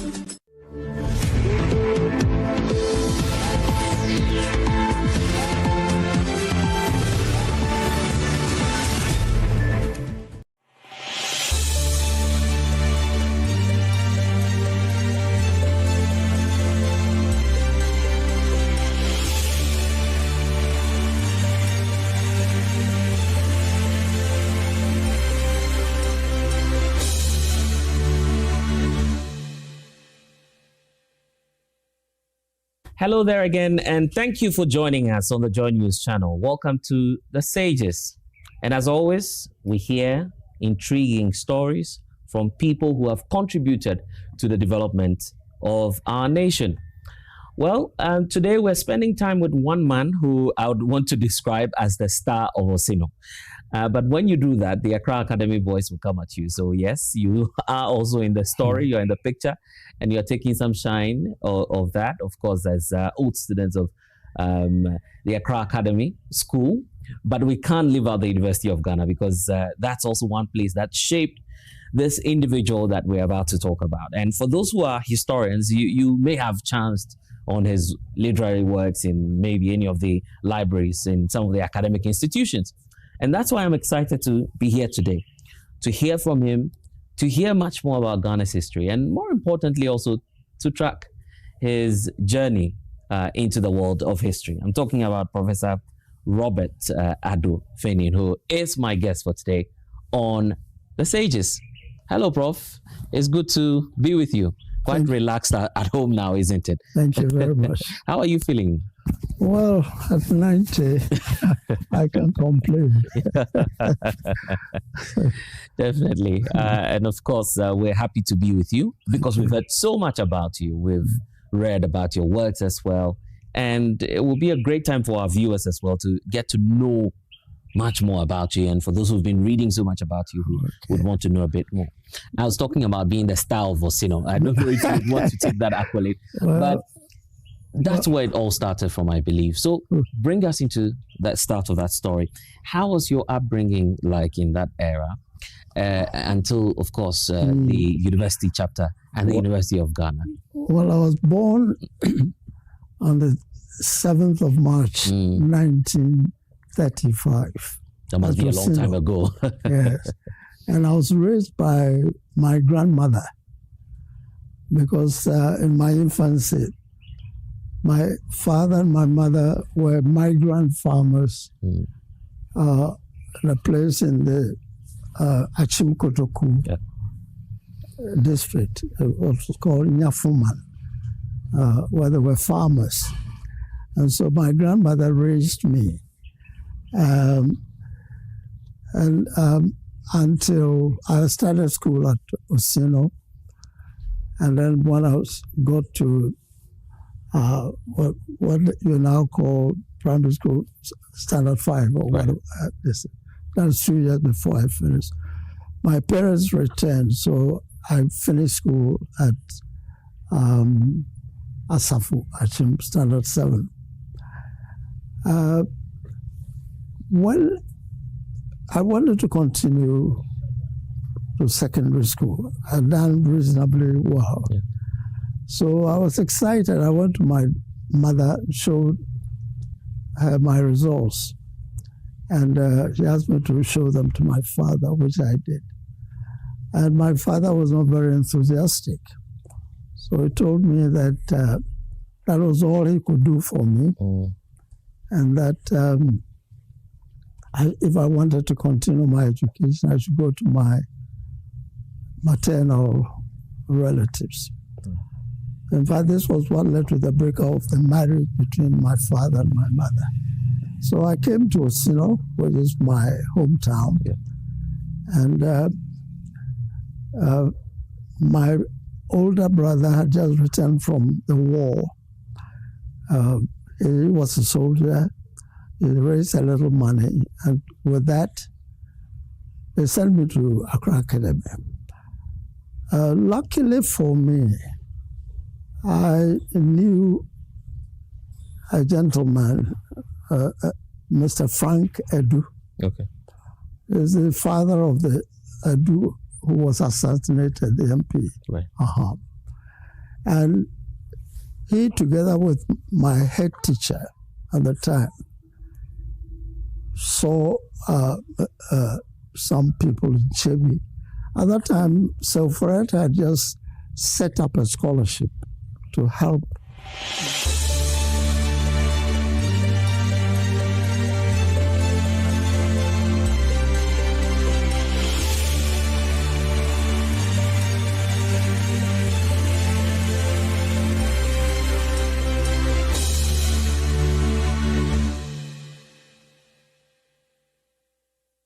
Hello there, welcome to another installment of The Sages. My name is Benjamin Akapo. You know, on this show, we go looking, digging for those very, very, very enlightened people who have been there, done that, had so many experiences, and we serve their cocktail of experiences to you, right? And today we're hosting someone who has been gracious enough to invite us home. He's a man that many of you already know. You have his name on your